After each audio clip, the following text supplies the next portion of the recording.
بسم اللہ الرحمن الرحیم الحمد للہ رب العالمین والصلاة والسلام على اشرف الانبیاء والمرسلین وعلى آلہ واصحابہ ومن تبعهم بإحسان الى یوم الدین اما بعد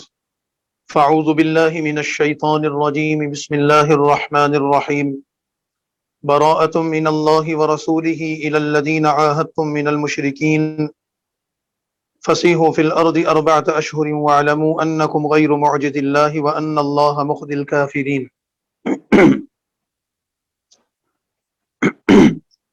ہمارے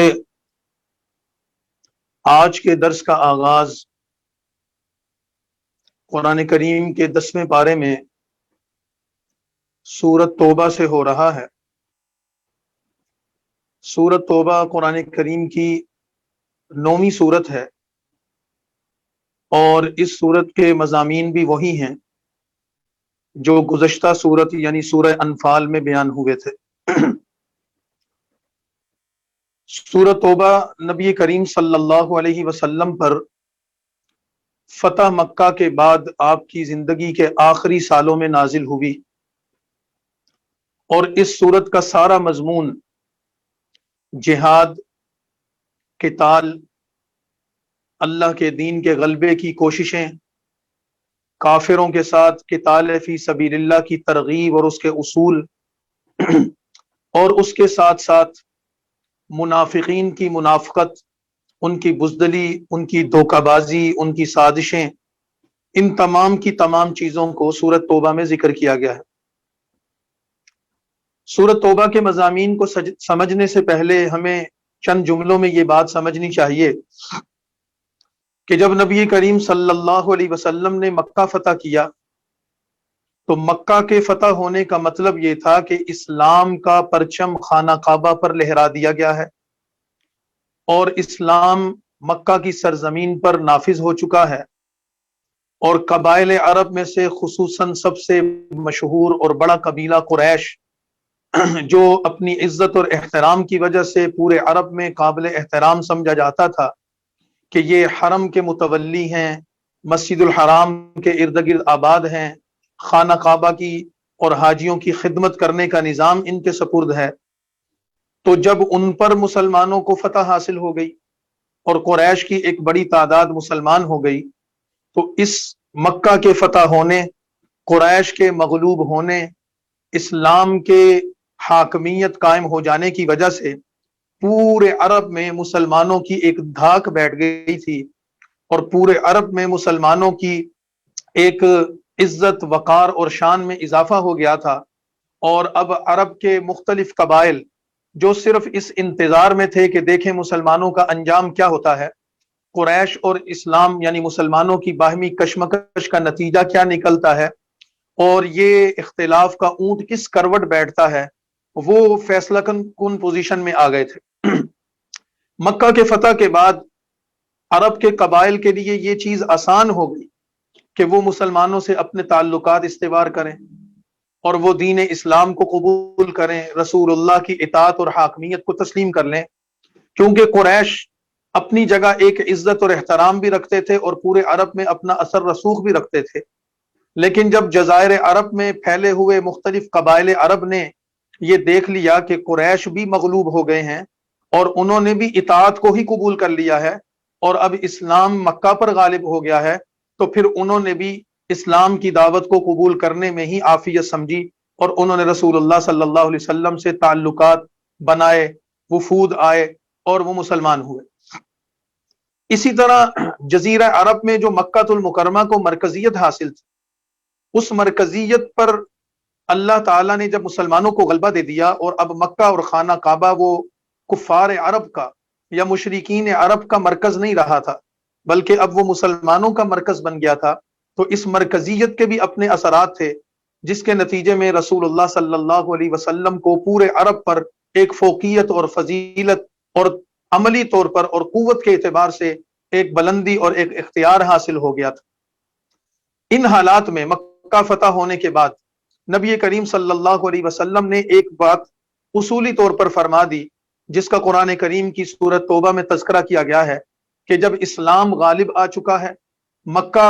اور حرم کی سرزمین پر مسلمانوں کا تسلط قائم ہو گیا ہے، تو لہٰذا اب جزیرہ عرب میں اور خصوصاً سرزمین حرم پر بت پرستوں کی کوئی گنجائش نہیں۔ بت پرستی کفر ہے، بت پرستی شرک ہے، بت پرستی کا عقیدہ گندا اور ناپاک عقیدہ ہے۔ لہذا وہ لوگ جن کے دل و دماغ میں بت پرستی اور شرک کا عقیدہ ہے، ان کے لیے یہ راستہ ہے، یا تو وہ اسلام قبول کر کے مسلمانوں کی اطاعت کر کے ان کے بھائی بن جائیں، یا پھر وہ جزیرہ عرب کو خالی کر دیں۔ آج کے بعد سرزمین عرب پر، بالخصوص سرزمین حرم پر، یعنی کہ حرم کی حدود پر کسی بت کی بھی گنجائش نہیں، کسی بت پرست کی بھی گنجائش نہیں، اور کسی مشرک کو یہاں رہنے کی اجازت نہیں۔ لہذا قرآن کریم نے واضح طور پر ہدایات دے دیں کہ یا ایھا الذین آمنوا انما المشرکون نجس فلا یقربوا المسجد الحرام بعد عامہم ھذا، کہ آج کے بعد مشرکین مکہ میں سے کوئی شخص یا مشرکین عرب میں سے کوئی شخص حرم کی حدود میں نظر نہ آئے، نہ یہاں رہ سکتا ہے، نہ یہاں داخل ہو سکتا ہے، اور اس کا وہاں عبادت کرنا اور معاملات کرنا یہ تو دور کی بات ہے۔ وجہ یہ بتا دی کہ یہ اپنے عقیدے کے اعتبار سے ناپاک لوگ ہیں، مسجد حرام اور حرم کی سرزمین کو ان ناپاک لوگوں سے پاک کرو، اور بت پرستوں کو حرم کی حدود سے خارج کرو اور نکال دو۔ دوسرا تو ایک تو بنیادی طور پر یہ مضمون، اور اسی مضمون کو سورہ توبہ کی ابتدائی آیات میں ہی ذکر کرتے ہوئے نبی کریم صلی اللہ علیہ وسلم نے جو اصول بیان فرما دیے تھے، قرآن کریم نے جن کا ذکر کیا، اور سورت کا آغاز ہی ان ہدایات سے یا ان اعلانات سے ہو رہا ہے۔ آج کے بعد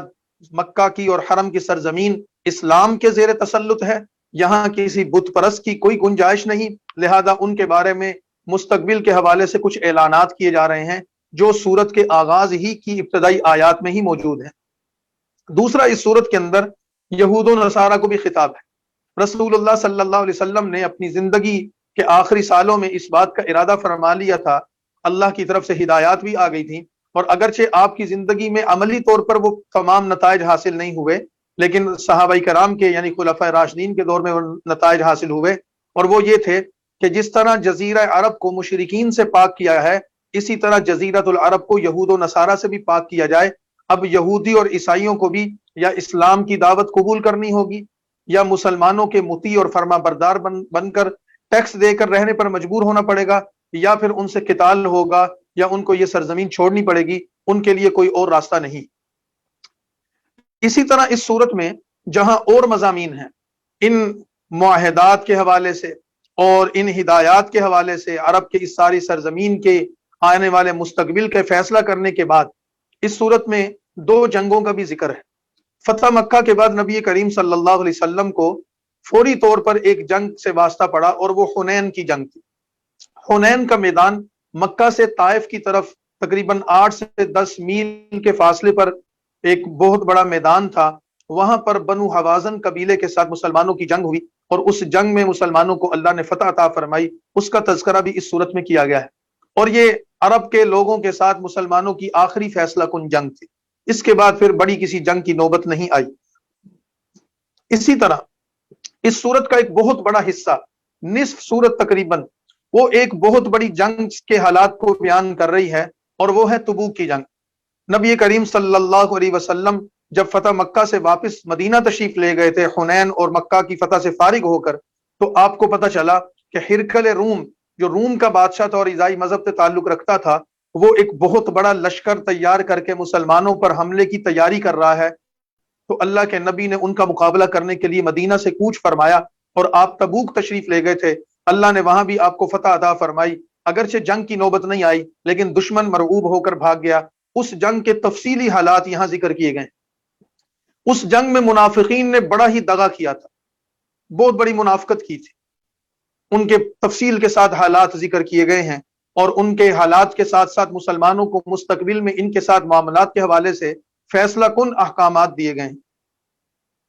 اسی طرح اس صورت کو جو سورۃ التوبہ یا سورۃ البراءت کہا جاتا ہے، اس کی بھی دو وجوہات۔ ایک سورۃ البراءت اس کو کہا جاتا ہے، براءت کا مطلب ہے کسی چیز سے بری ہونا، بری ذمہ ہونا۔ یہ اصل میں مشرکین کو جو سورت کے ابتدا ہی میں جو احکامات دیے گئے ہیں، مشرکین کے متعلق جو اعلانات کیے گئے ہیں، ان اعلانات کی نسبت سے اس سورت کا نام سورت البراۃ ہے کہ اللہ تعالیٰ ان مشرکوں سے بری ہے۔ سورت کا پہلا لفظ یہی ہے، براءۃ من اللہ ورسولہ، اللہ اور اس کا رسول ان مشرکوں سے بری ہے، یعنی ان مشرکوں کی جان، مال، عزت، آبرو، کسی چیز کی ذمہ داری اب مسلمانوں یا اللہ اور اس کے رسول پر نہیں ہے، یہ اب اپنے حال کے خود ذمہ دار ہوں گے، اور پھر آگے اس کی تفصیلات ہیں۔ تو مشرکوں سے قطع تعلقی اور بری الذمہ ہونے کا اعلان کیا گیا، اس وجہ سے اس سورت کو سورت البراۃ کہا جاتا ہے۔ دوسرا، اس سورت کو سورت التوبہ اس وجہ سے کہا جاتا ہے کہ تبوک کی جنگ میں رسول اللہ صلی اللہ علیہ وسلم جب تشریف لے گئے تھے تو منافقین نے تو جان بوجھ کر اس میں شرکت نہیں کی تھی، کہ وہ جنگ میں جانا ہی نہیں چاہتے تھے، لیکن چند مسلمان ایسے تھے جن مسلمانوں نے اخلاص کے باوجود، ارادے کے باوجود اور ایمان کامل ہونے کے باوجود محض اپنی طبی سستی کی وجہ سے، کسی عذر کے بغیر، صرف سستی کی وجہ سے رسول اللہ کے ساتھ اس جنگ میں شرکت نہیں کی تھی۔ ان مسلمانوں کو اللہ تعالیٰ نے تنبیہ فرماتے ہوئے ان کی اس حرکت پر یا ان کے اس عمل پر ناگواری اور ناپسندیدگی کا اظہار فرمایا، اور پھر ان کی توبہ کو قبول کیا اور ان کی عام معافی کا اعلان کیا۔ اس وجہ سے اس سورت کو سورت التوبہ بھی کہا جاتا ہے۔ تو یہ ایک بیک گراؤنڈ ہے اس سورت کا، پس منظر ہے اس سورت کا، اور اس میں جہاد اور قتال اور مسلمانوں کے اجتماعی معاملات اور اعلی کلمت اللہ کے حوالے سے بڑی زبردست قسم کی تجاویز موجود،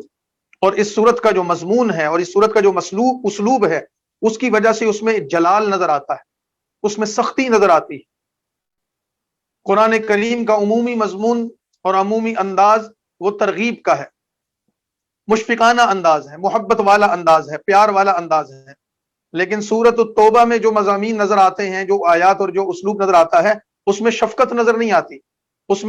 اس میں محبت اور نرمی کم نظر آتی ہے، اس میں جو چیز نظر آتی ہے وہ سختی نظر آتی ہے، شدت نظر آتی ہے، مسلمانوں کو سخت ہونے کا حکم دیا گیا ہے کفار کے مقابلے میں۔ اسی وجہ سے بعض مفسرین کی رائے یہ ہے کہ اس سورت کے مضامین کی وجہ سے اس سورت کے شروع میں بسم اللہ نہیں پڑھی جاتی، کیونکہ بسم اللہ کا مطلب ہے ہم اللہ کے نام سے جو بڑا مہربان اور رحیم ذات ہے اس کے نام سے شروع کرتے ہیں، لیکن اس سورت میں اللہ کی مہربانی اور رحمت اور شفقت نظر نہیں آتی، بلکہ اللہ کا جلال، اللہ کا غصہ، اس کا غضب نظر آتا ہے۔ اس وجہ سے اس سورت کے شروع میں بسم اللہ نازل ہی نہیں ہوئی تھی، یا اس کے شروع میں بسم اللہ پڑھی اور لکھی نہیں جاتی، یہ وجہ ہے۔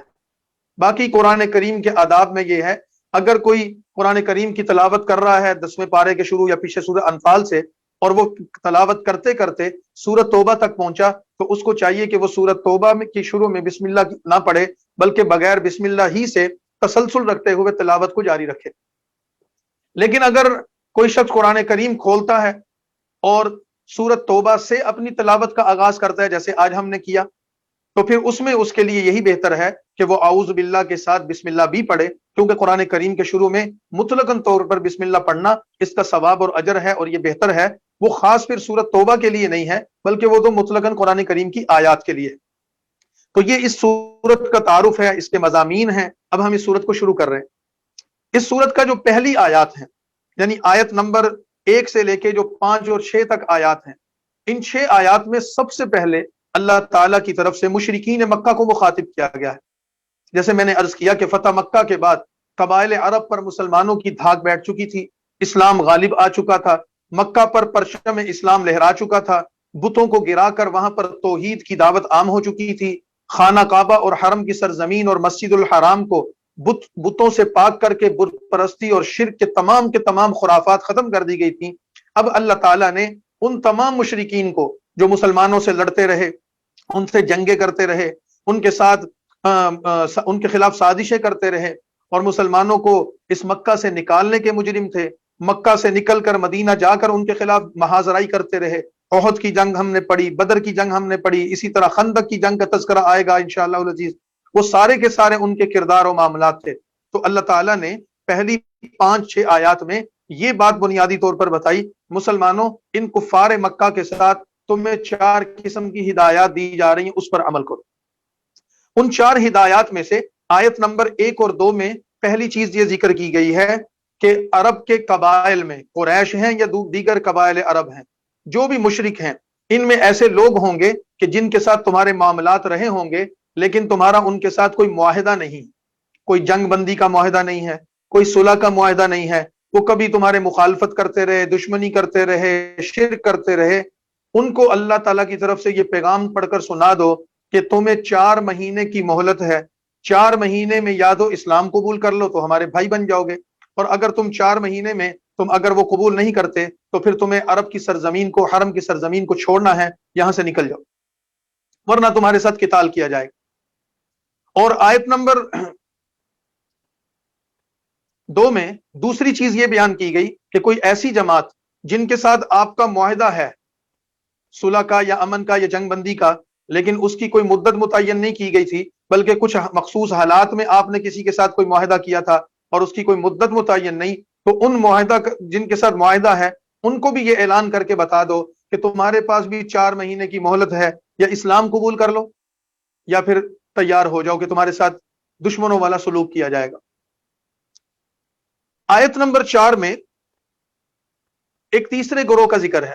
وہ بھی مشرکین کا گروہ ہے، وہ قبائل جن کے ساتھ مسلمانوں کا معاہدہ بھی ہے اور ان معاہدوں کی مدت بھی متعین ہے۔ اللہ تعالیٰ نے فرمایا کہ جن اقوام کے ساتھ یا جن قبیلوں کے ساتھ تمہارا معاہدہ ہے اور معاہدوں کی مدت متعین ہے، تو اللہ تمہیں ہدایت دیتے ہیں کہ تم ان اقوام کے ساتھ، ان قبائل کے ساتھ کیے گئے معاہدوں کو پورا کرو، اس کی پاسداری کرو، اور جب تک اس کی مدت باقی ہے اگر ان کی طرف سے کوئی خلاف ورزی نہیں ہوتی تو تم نے بھی کوئی خلاف ورزی نہیں کر۔ ایسی اقوام یا ایسے قبائل جن کے ساتھ رسول اللہ صلی اللہ علیہ وسلم کے معاہدے تھے، وہ چھوٹے چھوٹے چند قبائل تھے، جن میں ایک بڑا قبیلہ بنو کنانا اور اس کے کچھ ضمنی بنو زمرہ اور بنو مدلج، یہ قبیلے تھے جو چھوٹی چھوٹی شاخیں تھیں، ان کے ساتھ مختلف حالات و واقعات کے تناظر میں مدت متعین کے لیے کچھ معاہدات کیے گئے تھے، جنگ بندی اور صلح بندی کے۔ ان معاہدوں کی مدت ابھی 9 ماہ باقی تھی۔ اللہ تعالیٰ نے حکم دیا کہ 9 ماہ تک آپ معاہدے کی پاسداری اور پابندی کریں، اور 9 ماہ کے بعد جب معاہدہ ختم ہوگا تو ان کو کہیں کہ اب تم بھی آزاد ہو اور ہم بھی آزاد ہیں، یا اسلام قبول کر لو یا قتال کے لیے تیار ہو جاؤ۔ اور چوتھا، آیت نمبر 5 میں ایسے کفار، ایسے مشرک جن کے ساتھ مسلمانوں کا معاہدہ تھا لیکن انہوں نے اس معاہدے کو توڑ دیا، جیسے کہ صلح حدیبیہ کے موقع پر ہوا تھا۔ ہم انشاءاللہ اس کی تفصیل 26ویں پارے میں سورہ فتح میں جا کر آپ کو بتائیں گے کہ صلح حدیبیہ کیسے ہوئی تھی اور ان معاہدے کی شرائط کیا تھی، اور اس کے نتیجے میں مشرکین مکہ نے، خصوصاً قریش نے، اس معاہدے کی کیسے خلاف ورزی کی تھی۔ تو فرمایا کہ جو لوگ بدعہدی کر چکے، تم سے جنگ بندی، صلح کا، امن کا معاہدہ کر کے پھر اس کی خلاف ورزی کر چکے ہیں، اب تم بھی اس معاہدے کے پابند نہیں ہو، اور ان کو کسی قسم کی کوئی مہلت نہیں ہے، نہ 4 مہینے کی مہلت، نہ 9 مہینے کی مہلت، اور نہ ہی ان کے ساتھ کوئی معاملہ، بلکہ ان کو چند دن کی مہلت ہے کہ جب وہ دن پورے ہو جائیں گے اور ان کو فوری طور پر یہ سرزمین چھوڑنی ہوگی، یا اسلام قبول کریں یا پھر سرزمین حرم کو چھوڑ کر نکل جائے، ورنہ قتال کے لیے تیار رہیں۔ نبی کریم صلی اللہ علیہ وسلم پر یہ آیات جو نازل ہوئی جن میں ان معاہدوں کا تذکرہ ہے، سن 9 ہجری میں پہلا حج آیا جس میں مسلمان باقاعدہ مکہ آ کر جنہوں نے حج کیا،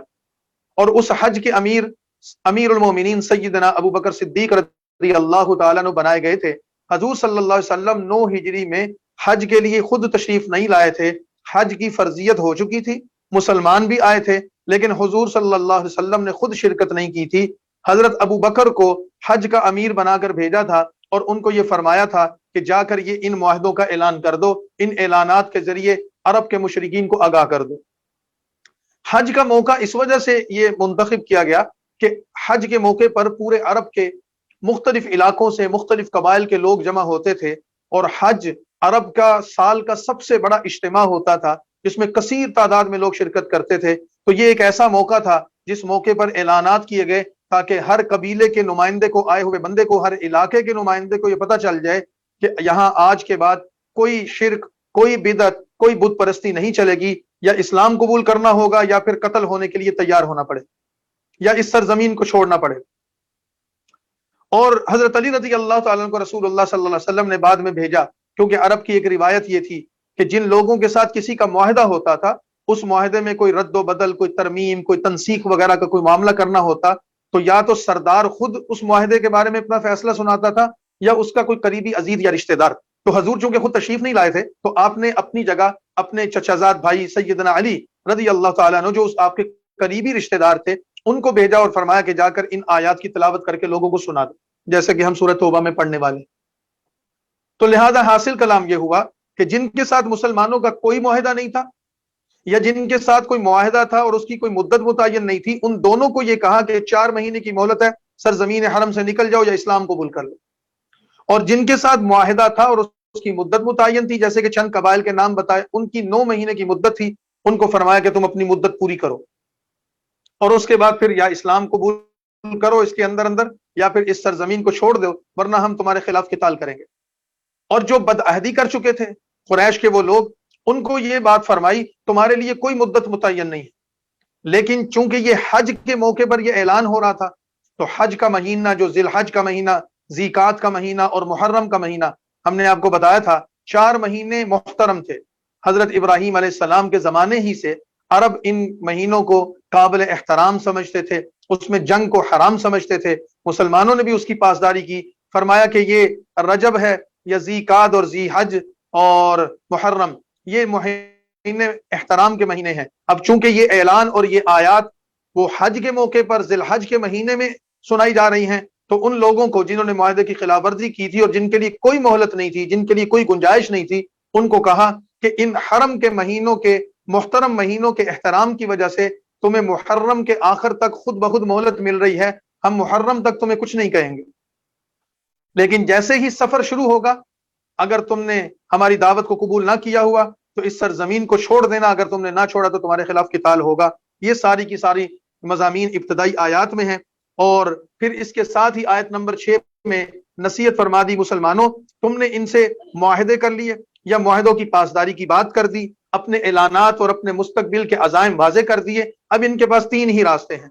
یا اسلام قبول کریں یا سرزمین عرب اور حرم کو چھوڑ دیں، اور اگر یہ دونوں چیزیں قبول نہیں کرتے تو پھر ان کے ساتھ تم نے قتال کرنا ہے اور ان کو قتل کرو، جہاں ملے ان کو قتل کرو، جہاں ملے ان کو مارو، کیونکہ انہوں نے تمہیں بہت نقصان پہنچایا ہے، اور اگر اب تم نے ان کو چھوڑا تو پھر یہ تمہارے لیے نقصان دہ ثابت ہوں گے۔ لیکن آخر میں یہ بات فرما دی، اگر ان میں سے کوئی معاہدہ کرتے ہوئے اور صلح بندی اور جنگ بندی کرتے ہوئے معاہدے کی مدت میں کچھ اضافہ چاہتا ہے، اور وہ یہ چاہتا ہے کہ ہمیں سوچنے کی مہلت دو، ہمیں غور و فکر کرنے کی مہلت دو، ہم دین اسلام قبول کرنا چاہتے ہیں لیکن ہمارے کچھ اشکالات یا تحفظات یا ہمارے کچھ مسائل ہیں، تو اگر تم دیکھتے ہو کہ وہ خیر خواہ ہیں اور وہ مخلص ہیں اور واقعی ہی وہ جنگ بندی چاہتے ہیں اور اس معاہدے کی توسیع چاہتے ہیں تاکہ ان کو کچھ سوچنے کی مہلت ملے، تو تم ان کو مہلت دے دو، کوئی مسئلہ نہیں، امید ہے کہ وہ توبہ کر کے اسلام میں داخل ہو جائے۔ یہ ابتدائی طور پر کافی تفصیل میں نے عرض کر دی ہے، اب ہم سورت کی طرف اور آیات کی طرف متوجہ ہوتے۔ براءۃ من اللہ ورسولہ، اللہ اور اس کے رسول کی طرف سے ان مشرکوں سے بیزاری کا اعلان ہے جن کے ساتھ تم نے کوئی معاہدہ کر رکھا تھا۔ فسیحوا فی الارض 4 اشہر، اس سرزمین پر ان کو کہیے کہ 4 مہینے تک پھرنا ہے تو پھر لو، اور اس کے بعد تمہیں کوئی مہلت نہیں۔ وَاعْلَمُوا أَنَّكُمْ غَيْرُ مُعْجِزِ اللَّهِ، اور جان لو کہ اب تم اللہ کو عاجز نہیں کر سکو گے، یعنی جو تمہیں مہلت ملنی تھی، ڈھیل ملنی تھی، وہ مل گئی۔ اللہ کو تو تم پہلے بھی عاجز نہیں کر سکے تھے، لیکن اب تمہاری شامت آ گئی۔ وَأَنَّ اللَّهَ مُخْزِي الْكَافِرِينَ، اور بے شک اللہ کافروں کو ذلیل کرنے والا ہے۔ وَأَذَانٌ مِّنَ اللَّهِ وَرَسُولِهِ، اور اللہ اور اس کے رسول کی طرف سے بڑے حج کے دن، إِلَى النَّاسِ يَوْمَ الْحَجِّ الْأَكْبَرِ، بڑے حج کے دن لوگوں کو ان اعلانات سے آگاہ کیا جاتا ہے کہ اللہ اور اس کے رسول مشرکوں سے بیزار ہیں، اللہ اور اس کے رسول کو اب مشرکوں کی کوئی پرواہ نہیں، جو دعوت دینے تھی دے دی، اب تلوار چلے گی، اس کا ہی فیصلہ ہوگا۔ فَإِن تُبْتُمْ، اگر تم توبہ کر لو تو تمہارے لیے بہتر ہے، اور اگر تم نہیں مانو گے فَاعْلَمُوا أَنَّكُمْ غَيْرُ مُعْجِزِ اللَّهِ، تو یہ بات جان لو کہ تم اللہ کو کبھی عاجز نہیں کر سکتے، اور کافروں کے لیے دردناک خوشخبری سنا دو۔ حج اکبر ایک اصطلاح ہے، ہمارے معاشرے میں عام طور پر کہتے ہیں کہ جمعے کا دن ہو تو حج اکبر ہوتا ہے، تو یہ اصطلاح غلط ہے، دین میں ایسی کوئی اصطلاح موجود نہیں ہے۔ عرب میں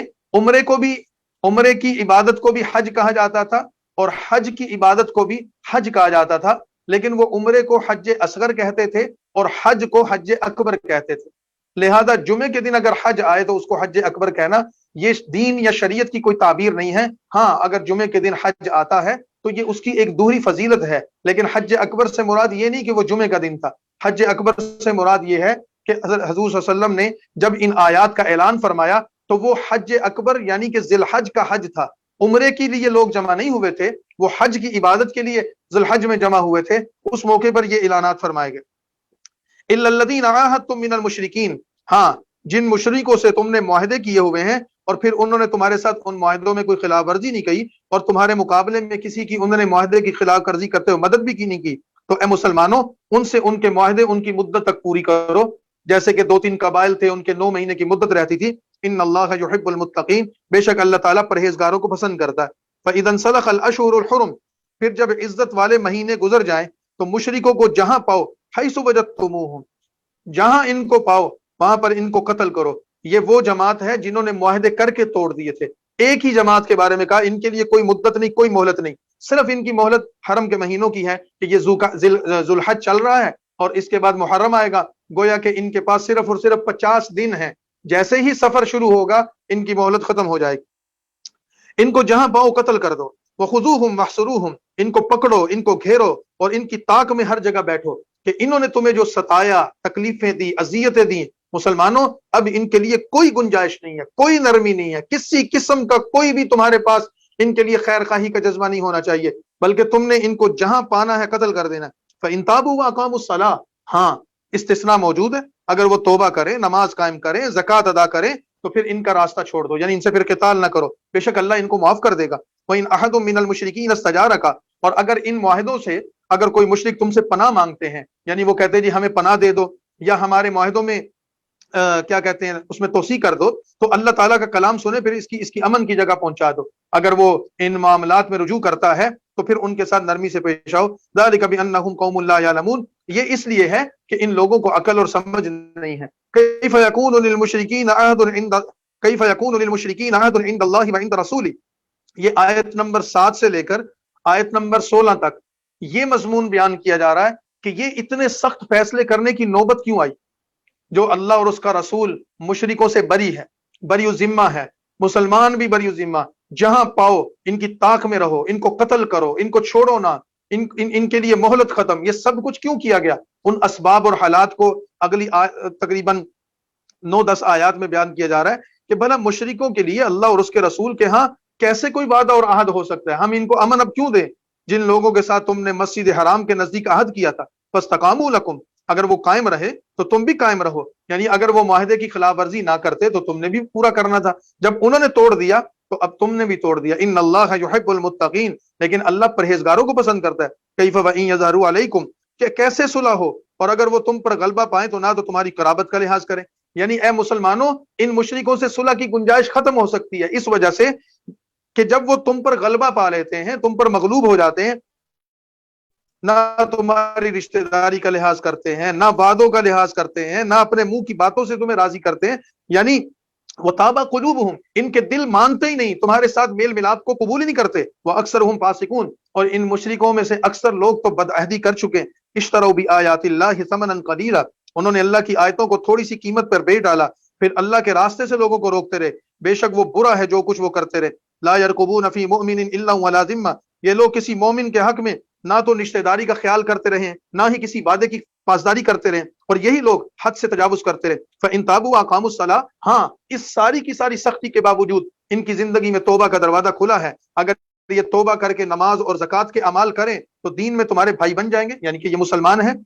وَنُفَصِّلُ الْآيَاتِ، اور ہم سمجھداروں کو کھول کھول کر احکام بیان کر رہے ہیں۔ وَإِن نَكَثُوا أَيْمَانَهُمْ، اور اگر وہ عہد کرنے کے بعد اپنی قسموں کو توڑ دیں اور تمہارے دین میں عیب نکالیں تو کفر کے سرداروں سے فقاتلوا ائمۃ الکفر، تو انہوں نے بدعہدی کی اور تمہارے دین میں طرح طرح کی باتیں کی، تو مسلمانوں پھر ان کے سرداروں کو قتل کرو، ان کے فتنہ بازوں کو قتل کرو، ایک ایک بندے کو چن چن کر مارو۔ انہم لا ایمان لہم لعلہم ینہون، ان کی قسموں کا کوئی اعتبار نہیں، قسم کھاتے ہیں تو جھوٹی، معاہدہ کرتے ہیں تو توڑ دیتے ہیں، کوئی صلح کرتے ہیں تو اس کی خلاف ورزی کر لیتے ہیں، دھوکے دیتے ہیں۔ یہ سب کچھ ان کی سزا اس وجہ سے ہے لعلہم ینتہون، تاکہ یہ اپنی بد کرداریوں سے باز آ جائیں۔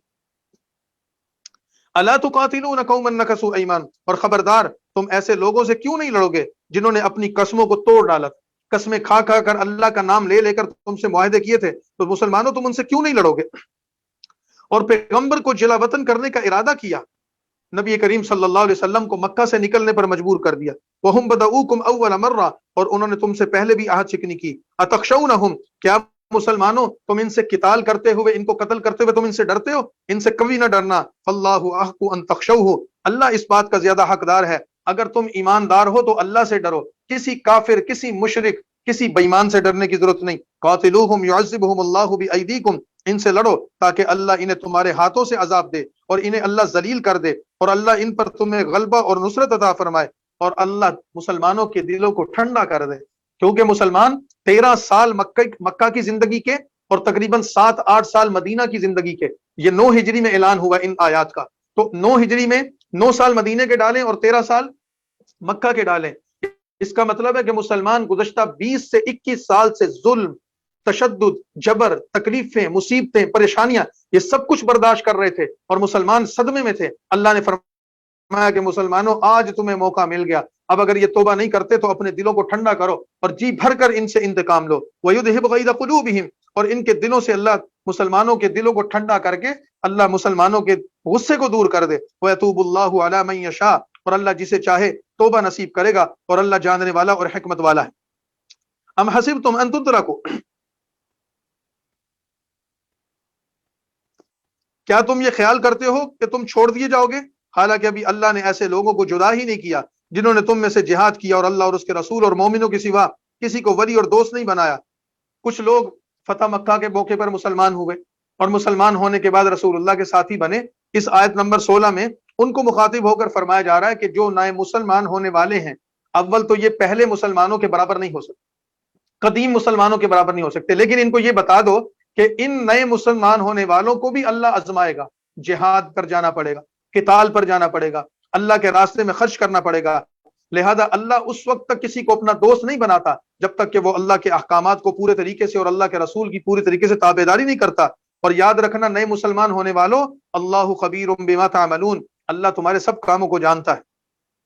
ما کان للمشرکین ان یعمروا مساجد اللہ، آیت نمبر 16 سے اور آیت نمبر 17 سے مشرکین کے کچھ ایسے دعوے تھے جن کی تردید کی جا رہی ہے۔ مثال کے طور پر مشرکین کو جب یہ کہا جاتا کہ تم خدا کی نافرمانی کرتے ہو، شرک کرتے ہو، کفر کرتے ہو تو توبہ کرو، تو وہ یہ کہتے تھے کہ اول تو ہم غلط نہیں کرتے، ہم نے اپنے باپ دادا کو یہی کچھ کرتے دیکھا ہے۔ اور اگر ان کے ساتھ بات چیت آگے بڑھتی تو مشرک کہتے تھے کہ ہم نیکی کے کام بھی بہت کرتے ہیں۔ ان سے پوچھا جاتا کہ تم نیکی کے کیا کام کرتے ہو، تو کہتے کہ یہ نیکی کا کام ہے، ہم نے مسجد حرام کو آباد کر رکھا ہے، خانہ کعبہ کی خدمت کرتے ہیں، مسجد الحرام کی صفائی کرتے ہیں، ہم اس کی خدمت میں اپنے آپ اپنا مال لگاتے ہیں، اپنا وقت لگاتے ہیں، مسجد الحرام اور خانہ کعبہ کی زیارت کرنے کے لیے آنے والے حاجیوں کو پانی پلاتے ہیں، ان کی خدمت کرتے ہیں، یہ بھی تو نیکیاں ہیں۔ تو اللہ تعالیٰ نے اگلی آیات میں جو آ رہی ہیں ان کے اس فخریہ کارناموں کو، جو مشرک فخر کے طور پر بیان کرتے تھے کہ ہمیں اللہ نے یہ سعادت دے دی، ہمیں اللہ نے یہ اعزاز دے دیا، ہم حرم کے متولی اور خادم ہیں، ہم حاجیوں کو پانی پلاتے ہیں، اللہ تعالیٰ نے فرمایا کہ تمہاری یہ خدمت اپنی جگہ، لیکن قرآن نے یہ اصول بیان کر دیا ہے، کافر کتنا ہی اچھا عمل کیوں نہ کر لے، اگر اس میں ایمان نہیں ہوگا تو اس کا عمل قبول نہیں ہے۔ تو فرمایا کہ تمہارے یہ اعمال بظاہر دیکھنے میں بڑے اچھے ہیں اور یہ اچھے ہیں، لیکن ان اچھے اعمال کی موجودگی میں تم بڑے بڑے جرائم کرتے ہو، مسلمانوں کو مسجد حرام میں آنے سے روکتے ہو اور ان کو جو تکلیفیں پہنچاتے رہے ہو، اس کا جواب کون دے گا؟ تو یہ بات فرمائی، ما کان للمشرکین ان یعمروا مساجد اللہ، مشرکوں کا یہ کام نہیں کہ اللہ کی مسجدیں آباد کریں۔ اللہ کی مسجدوں کی آبادی شرک سے نہیں ہوتی، اللہ کی توحید سے ہوتی ہے، جبکہ وہ اپنے آپ پر کفر کی گواہی دے رہے ہوں۔ اولئک حبطت اعمالهم، ان سب کے اعمال بیکار ہیں اور وہ ہمیشہ آگ میں رہیں گے، جتنی مرضی متولی بن کر خدمت کر لیں، اگر ایمان نہیں لائیں گے تو حاجیوں کی خدمت ان کو کوئی فائدہ نہیں دے گی، حرم کی خدمت ان کو کوئی فائدہ نہیں دے گی۔ انما یعمر مساجد اللہ، اللہ کی مسجدیں تو وہی لوگ آباد کرتے ہیں جو اللہ پر اور آخرت کے دن پر ایمان لاتے ہیں، جو اعمال کرتے ہیں، یعنی نماز کا، زکوٰۃ ادا کرتے ہیں، نماز قائم کرتے ہیں، ولم یخش الا اللہ، اور جو اللہ کے علاوہ کسی سے نہیں ڈرتے، سو وہ لوگ امیدوار ہیں کہ ہدایت والوں میں شامل ہوں۔ اجعلتم سقایۃ الحاج وعمارۃ المسجد الحرام، کیا تم نے حاجیوں کو پانی پلانا اور مسجد الحرام کو آباد کرنا، یعنی اس کی صفائی اور اس کی تعمیر وغیرہ کا کام کرنا، اس عمل کو اس عمل کے برابر کر دیا ہے؟ ایک طرف تمہارا حاجیوں کو پانی پلانے کا عمل ہے، ایک طرف تمہارا مسجد الحرام کی خدمت کرنے کا عمل ہے، لیکن دوسری طرف مسلمان دیکھو، من آمن باللہ، جو اللہ پر ایمان لائے، آخرت پر ایمان لائے، جاہد فی سبیل اللہ، اللہ کے راستے میں انہوں نے جہاد کیا، لا یستوون عند اللہ، تمہارے اعمال اور مسلمانوں کے اعمال برابر نہیں ہو سکتے، اور اللہ ظالموں کو ہدایت کبھی نہیں دے گا۔ الذین آمنوا وہاجروا، اللہ کے نزدیک تو وہی لوگ معتبر ہیں ایمان لانے والے جنہوں نے ہجرت کی اور اللہ کے راستے میں جہاد کیا، اپنے مالوں اور اپنے جانوں کو اللہ کے راستے میں پیش کیا، آدم درجۃ عند اللہ، اللہ کے ہاں ان کے لیے بہت بڑا اجر ہے، اور وہی لوگ مراد پانے والے کامیاب لوگ ہیں۔ یبشرہم ربہم برحمت منہ، انہیں ان کا رب اپنی طرف سے مہربانی اور اپنی رضامندی اور جنت کے باغوں کی خوشخبری دیتا ہے، یعنی اللہ کی رحمت ان پر ہے اور اللہ کی رضا ان کے ساتھ ہے، اور جنت اللہ کی ان کے لیے سجائی گئی ہے، اور یہ ساری نعمتیں ان کو ہمیشہ حاصل رہیں گی اور وہ آرام سے اس میں رہیں گے، خالدین فیہا ان اللہ عند اجر عظیم، یہ سب کچھ اللہ کے ہاں بہت بڑے اجر کی شکل میں ان کے پاس موجود ہے۔ یا ایھا الذین آمنوا لا تتخذوا آباءکم واخوانکم اولیاء، مسلمان فتح مکہ کے بعد ایک تو ان کو اللہ نے عزت بھی دے دی، اللہ نے ان کو فتح بھی دے دی، اور اللہ تعالیٰ نے ان کو غالب بھی کر دیا۔ دوسری طرف ایک چھوٹا سا امتحان مسلمانوں کے لیے یہ تھا، ان کے وہ جو کافر رشتہ دار تھے جو مکہ میں آباد تھے، اب جب ان سے میل ملاقات ہوئی تو پرانی رنجشیں دور ہو رہی تھیں، اور بات چیت کا جب مواقع پیدا ہوئے اور ایک دوسرے سے قربت ہوئی، سال ہا سال کے بعد جب ایک دوسرے سے تعلق و ملاقات قائم ہوئی تو اس سے ایک دوسرے کے لیے ہمدردی بھی پیدا ہوئی اور مسلمانوں کے دلوں میں کچھ نرمی پیدا ہوئی۔ اس نرمی کے حوالے سے اور اس ہمدردی کے حوالے سے مسلمانوں کو بتا دیا، اے ایمان والو، اپنے باپوں اور اپنے بھائیوں سے دوستی نہ رکھو اگر وہ ایمان پر کفر کو پسند کرے، یعنی ان اپنے باپ، بھائیوں اور رشتہ داروں کے ساتھ ایسی دوستی نہ رکھو کہ جس دوستی سے تمہارا ایمان خطرے میں پڑ جائے۔ ہم سورہ آل عمران میں یہ اصول بیان کر چکے ہیں کافر کے ساتھ، اسی طرح ہم نے سورہ مائدہ میں بھی یہ تفصیل بیان کی تھی، کافر کے ساتھ دوستی کرنا، کافر کے ساتھ دوستی کرنا، تعلقات رکھنا، تجارت و کاروبار کرنا، یہ منع نہیں ہے، اللہ تعالیٰ نے اس سے روکا نہیں ہے، لیکن ایسی دوستی، ایسا تعلق جس سے اپنا ایمان خطرے میں پڑ جائے، اپنے ملک، اپنی ملت کا وقار خطرے میں پڑ جائے، وہ ناجائز اور حرام ہے۔ تو مسلمانوں سے یہ بات کہی، ان کافروں سے تم ہمدردی کرو، ان سے کو مالی معاملت کرنا چاہتے ہو، حسن سلوک کرنا چاہتے ہو، یہ تو اللہ کے نبی کی تعلیم ہے، یہ تو انسانی حقوق کے بنیادی تقاضے ہیں، لیکن تم ان سے ایسی تعلق اور دوستی نہ رکھنا کہ وہ کفر پر اڑے رہیں اور تمہارے ایمان کو خطرے میں ڈال دے، یہ نہ کرنا۔ وَمَن يَتَوَلَّهُم مِّنكُمْ، اور تم میں سے جو ان سے دوستی رکھے گا وہی حقیقت میں ظالم ہوگا۔ قُلْ إِن كَانَ آبَاؤُكُمْ وَأَبْنَاؤُكُمْ وَإِخْوَانُكُمْ، اے نبی صلی اللہ علیہ وسلم ان مسلمانوں سے کہہ دیجئے، اگر تمہارے باپ اور بیٹے اور بھائی اور بیویاں اور برادری کے تمام لوگ اور وہ مال جو تم نے سب کمائے ہیں اور وہ تجارت جو تم کرتے ہو جس کے بند ہونے سے تمہیں ڈر ہے کہ اس تجارت کا خسارہ ہو جائے گا یا مال میں کمی ہو جائے گی، وہ مساکن ترضونہا، اور وہ مکانات جو تم نے بڑی محنت سے، محبت سے، چاہت سے تیار کیے اور جنہیں تم پسند کرتے ہو، احب الیکم من اللہ ورسولہ، تمہیں یہ ساری چیزیں اللہ اور اس کے رسول اور اس کی راہ میں لڑنے سے زیادہ پیارے ہیں، تو فتربصوا، تو پھر انتظار کرو۔ یہ تمام کی تمام رشتہ داریاں اور مال و دولت تمہیں پیارے ہونے چاہیے، محبوب ہونے چاہیے، لیکن اللہ اور اس کے رسول اور اللہ کے راستے میں جہاد اور قتال کرنے سے بڑھ کر کوئی عمل نہیں۔ اگر تم نے اللہ اور اس کے رسول اور اس کے احکام پر ان چیزوں کو ترجیح دی تو پھر انتظار کرو، حتی یأتی اللہ بامری، یہاں تک کہ اللہ اپنا حکم بھیج دے۔ حکم بھیجنے سے مراد یہ ہے کہ پھر اللہ کا وہ عذاب اور پکڑ آ جائے، تو اس سے بچ کر رہنا۔ واللہ لا یہدی القوم الفاسقین، اللہ نافرمانوں کو راستہ نہیں دکھاتا۔ یہاں تک آیت نمبر 24 تک سورۃ البراۃ میں جو مشرکین کو خطاب تھا، حج اکبر کے موقع پر جو کیا گیا تھا، اس کا بیان مکمل ہو گیا۔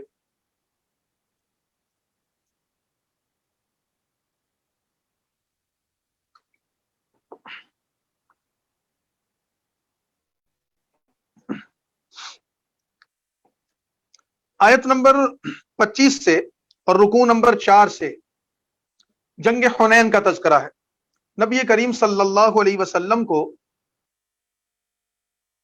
فتح مکہ کے بعد آپ مکہ ہی میں مقیم تھے کہ یہ اطلاع ملی کہ سرزمین طائف کا ایک بڑا قبیلہ جو حوازن اور بنی ثقیف، ایک قبیلہ جو طائف کا مشہور قبیلہ تھا، اسی سے یہ لوگ تعلق رکھتے تھے، ان کا سردار مالک بن عوف،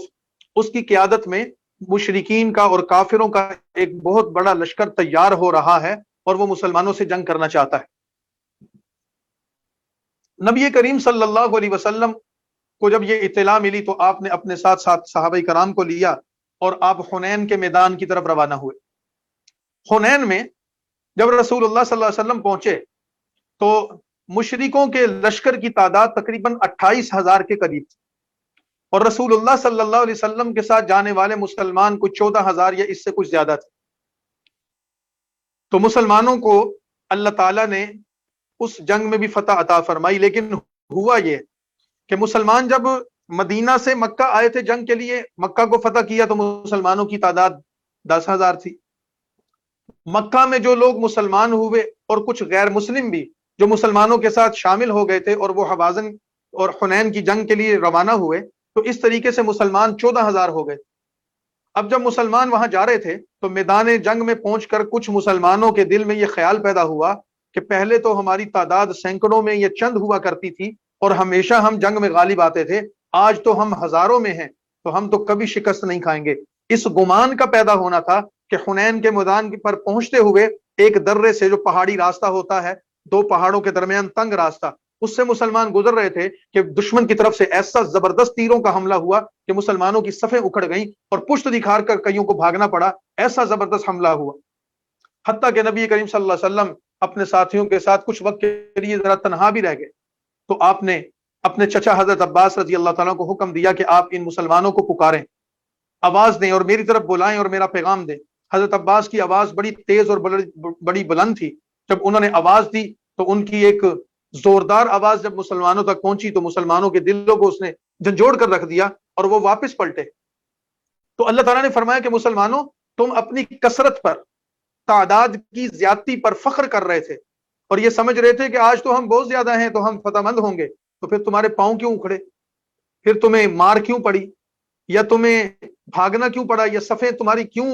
ٹوٹ گئیں اور تم میدان سے تم پشت کیوں دکھا رہے تھے؟ اس کا مطلب یہ ہے کہ فتح اور نصرت، اس کے فیصلے تعداد کی بنیاد پر نہیں ہوتے۔ مسلمان تو اللہ کی مدد کا سہارا لیتا ہے، اللہ پر توکل اور بھروسہ کرتا ہے۔ یہ مسلمانوں کو ابتدا میں تنبیہ کی۔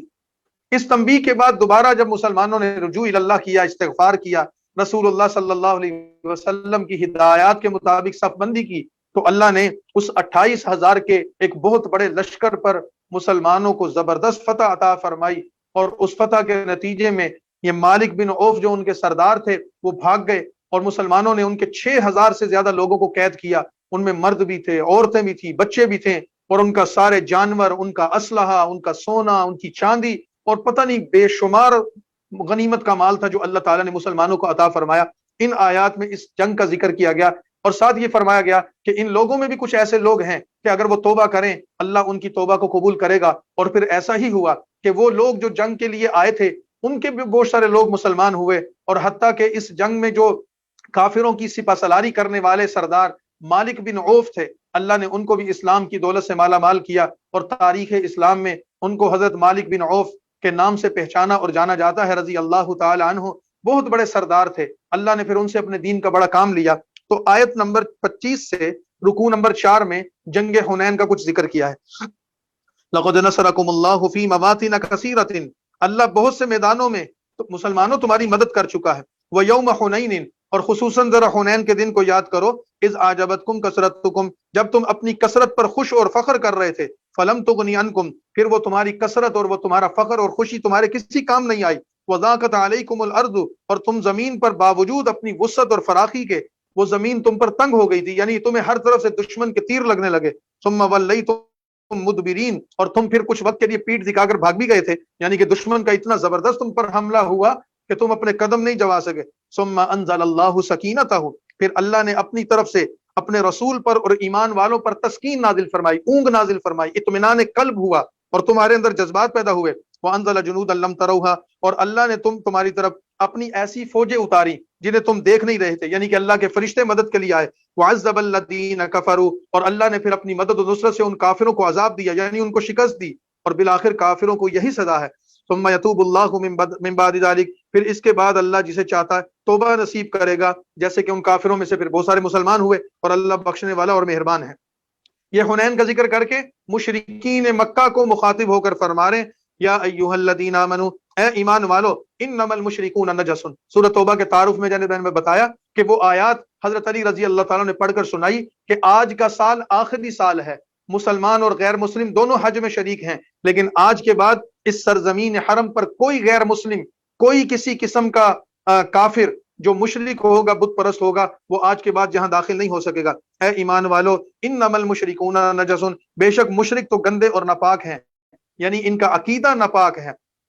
فلا يقربوا المسجد الحرام بعد عامهم هذا، اس سال کے بعد آئندہ مسجد حرام کے یہ نزدیک بھی نہیں آئیں گے۔ وَإِنْ خِفْتُمْ عَيْلَةً فَسَوْفَ يُغْنِيكُمُ اللَّهُ مِنْ فَضْلِهِ إِنْ شَاءَ، اور اگر تم تنگ دستی سے ڈرتے ہو تو آئندہ اللہ اگر چاہے تو تمہیں اپنے فضل سے غنی کر دے گا۔ سوال پیدا ہوتا تھا اگر مشرکین اور کافر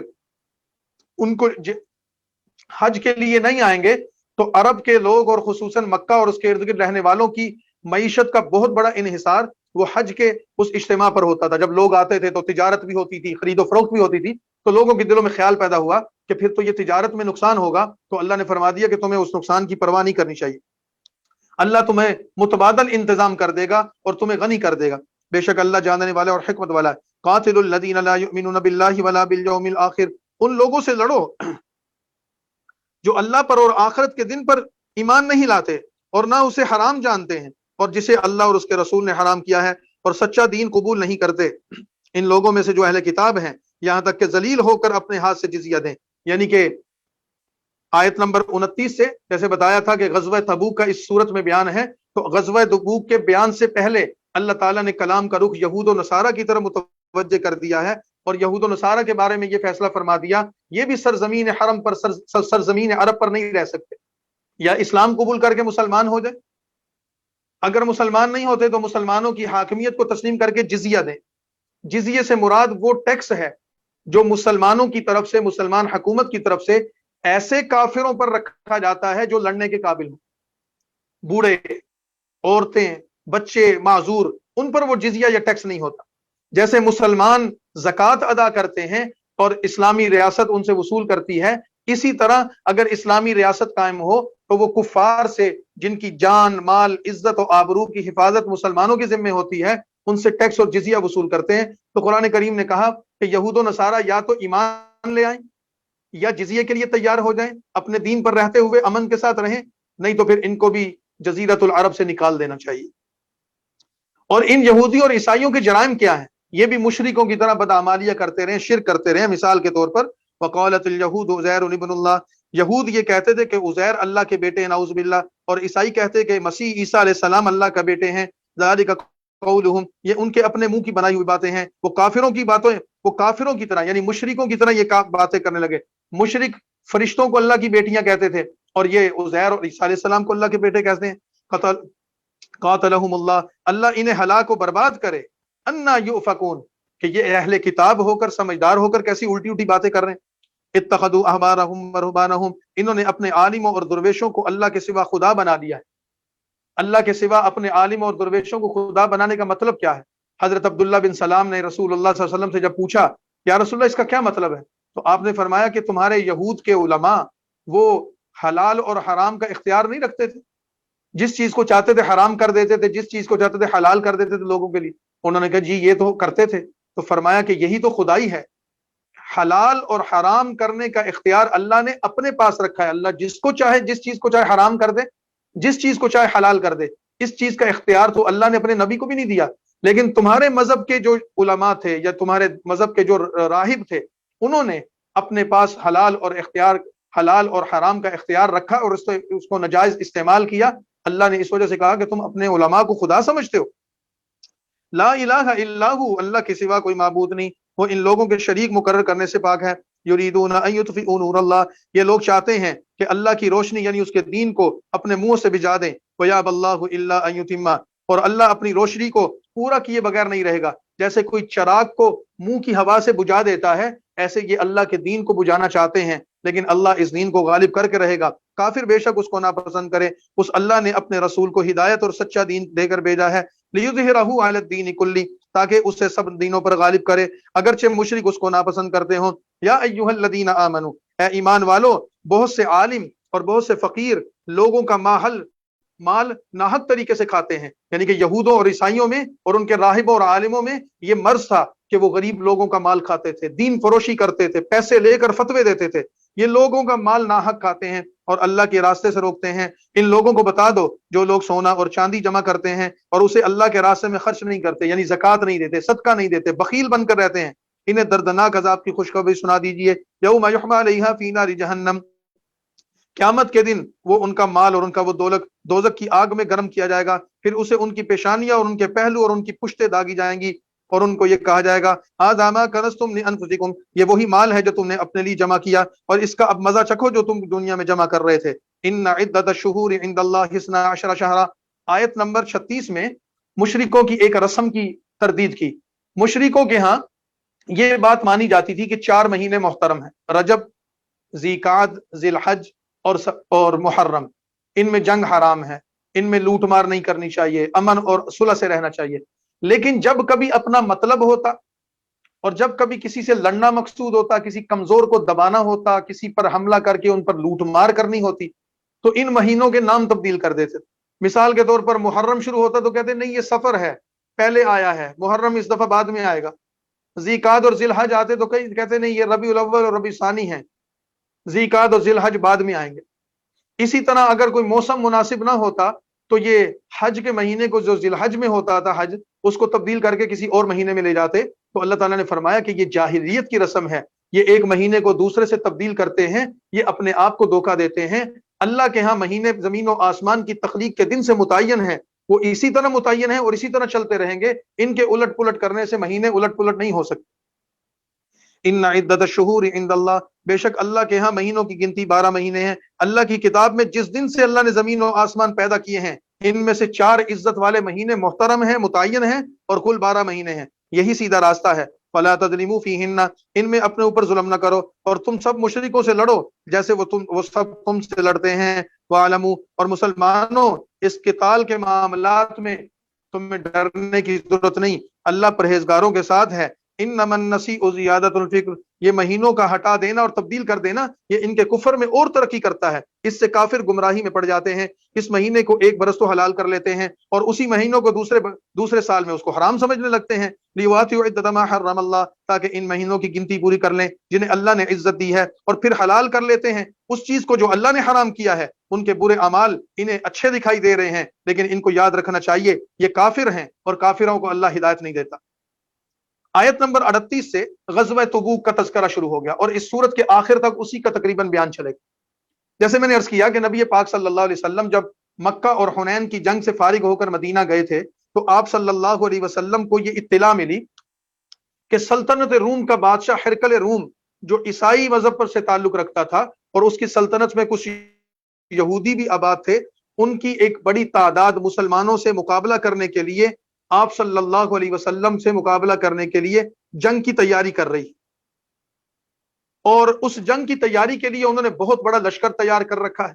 اور اس کے لیے وہ مسلسل محنت اور کر رہے ہیں، پیسے جمع کر رہے ہیں، اسلحہ جمع کر رہے ہیں۔ تو نبی کریم صلی اللہ علیہ وسلم کو جب اطلاع ملی تو آپ نے صحابہ سے مشورے کے بعد یہ اعلان فرمایا، اس سے پہلے کہ وہ ہم پر حملے کے لیے روانہ ہوں، ہم مدینہ سے تبوک جائیں گے اور ہم ان پر حملہ کریں گے۔ آپ کا یہ اقدام بہت بڑا اقدام تھا۔ پہلی بات یہ تھی کہ مدینہ سے تبوک کا فاصلہ تقریباً 900 یا 1000 کلومیٹر کے قریب تھا، اور 1000 کلومیٹر کم و بیش اس فاصلے کو طے کرنا اس زمانے میں اونٹوں پر، گھوڑوں پر، خچروں اور گدھوں پر یہ آسان چیز نہیں تھی، بہت مشکل تھا۔ دوسرا یہ کہ مدینہ میں اس زمانے میں جب یہ جنگ کی نوبت آئی، انتہائی موسم سخت گرم تھا، گرمی اپنی حدت اور اپنی شدت کی عروج پر تھی، مسلمانوں کے لیے سفر کرنا بڑا مشکل تھا، ایک قسم کا ناممکن سفر تھا۔ تیسرا، مدینے میں اس موسم میں کھجوروں کے پکنے کا موسم بالکل قریب تھا، یعنی کہ گرمی کی شدت کی وجہ سے کھجوریں تیار ہو رہی تھیں، اور مدینے کے اکثر لوگوں کی زراعت،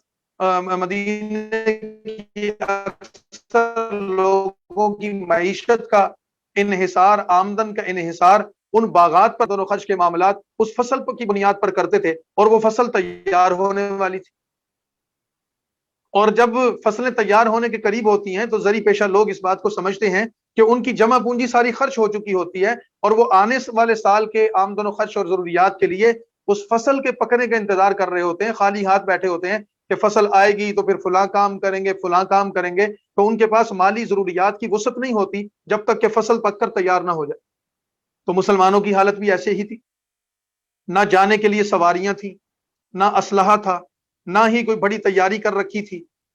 اور پھر سفر اتنا دور تھا۔ آج سے پہلے پھر مسلمانوں کے ساتھ جتنی جنگیں ہوئی تھیں وہ سرزمین عرب پر ہوئی تھی، لیکن رسول اللہ صلی اللہ علیہ وسلم نے جس سفر کا اعلان فرمایا، یہ پہلی جنگ تھی جس کے لیے مسلمانوں کو مدینہ اور عرب کے اس حدود سے نکل کر وہاں سے کوئی 1000 کلومیٹر دور جانا تھا، اور وہ مقام جس کو ہرکل روم کا علاقہ کہا جاتا تھا، وہاں جا کر جنگ کرنا مسلمانوں کے لیے بہت بڑا امتحان بن گیا تھا۔ اس موقع پر رسول اللہ صلی اللہ علیہ وسلم نے اپیل فرمائی کہ لوگ جہاد کے لیے چندہ دیں۔ اس میں بڑی تعداد میں مسلمانوں نے تعاون کیا اور جنگ کی تیاری کی، اور جنگ کی تیاری کے لیے نکل پڑے۔ لیکن بہت سارے مسلمانوں کے دلوں میں یہ خیال تھا کہ کاش یہ سفر نہ ہوتا، اتنی مشکل، اتنی تنگی، اتنا دور کا سفر، اتنا تکلیف والا سفر، اتنا مشقت والا سفر، اور پھر ہلکر روم کی فوج، اس کا بہت بڑا لشکر، اور ان کی تیاریوں کے بارے میں جو خبریں آ رہی تھی کہ پتہ نہیں ہم ان سے کس طرح مقابلہ کریں گے۔ تو یہ انسانی اور بشری تقاضوں کی وجہ سے دلوں میں خیالات پیدا ہو رہے تھے۔ ان خیالات کے حوالے سے قرآن کریم نے یہ بات ذکر کی کہ مسلمانوں، تم جہاد اور قتال سے ڈرتے کیوں ہو؟ تمہیں اللہ پر بھروسہ کرتے ہوئے ہر حال میں، آسانی ہے یا مشکل ہے، تنگی ہے یا وسعت ہے، اللہ کے راستے میں نکلنا ہے، اللہ کا حکم آ گیا ہے، اور ساتھ ہی وعدے فرما دیے اللہ تمہیں فتح مند کر کے واپس کرے گا۔ اس جنگ میں تین طرح کے طبقات پیدا ہو گئے۔ ایک تو وہ تھے جو رسول اللہ صلی اللہ علیہ وسلم کے ساتھ روانہ ہوئے، انہوں نے اپنی جان کی قربانی دی، مال کی قربانی دی، وقت کی قربانی دی، کسی چیز کی پرواہ کیے بغیر اللہ کے نبی کے ساتھ روانہ ہو گئے۔ ایک طبقہ تو وہ تھا۔ دوسرا طبقہ وہ تھا جو منافقین کا تھا، جنہوں نے آ کر عذر پیش کیے اور طرح طرح کے ہیلے بہانے کر کے رسول اللہ صلی اللہ علیہ وسلم سے نہ جانے کے آزار بیان کیے، اور آپ نے ان کے عذر قبول کر لیے۔ اللہ تعالیٰ نے ان کا بھی ذکر کیا کہ یہ منافقین دھوکے باز ہیں، جھوٹے ہیں، بے ایمان ہیں، یہ اصل میں جانا ہی نہیں چاہتے تھے، یہ تو اس انتظار میں تھے مسلمان روم والوں سے جا کر لڑیں گے اور رومی ان کو قتل کر دیں گے، ہماری جان چھوٹ جائے گی، مدینہ مسلمانوں سے خالی ہو جائے گا، یہ تو اس توقع کے ساتھ بیٹھے ہوئے تھے۔ کافی ساری آیات منافقین کی طرز عمل، ان کی سازشوں، ان کی بدعمالیوں پر بیان کر رہی ہیں۔ ایک تیسری جماعت مسلمانوں کی تھی، تقریباً 10 ساتھی تھے جو مخلص تھے، ہمدرد تھے، پکے اور سچے مسلمان تھے، محض اپنی طبی سستی کی وجہ سے اس جنگ میں شامل نہیں ہو سکتے۔ ان کا تذکرہ قرآن کریم نے کیا، اور ان کو تنبیہ بھی کی، ان کی اس کمزوری کی نشاندہی بھی کی، اور پھر ان کی توبہ کا بھی اعلان کیا۔ یہ سارا کا سارا ذکر ہے۔ اب ہم ان کو جب پڑھیں گے تو انشاءاللہ پھر ساتھ ساتھ واضح ہوتے جائیں گی بات۔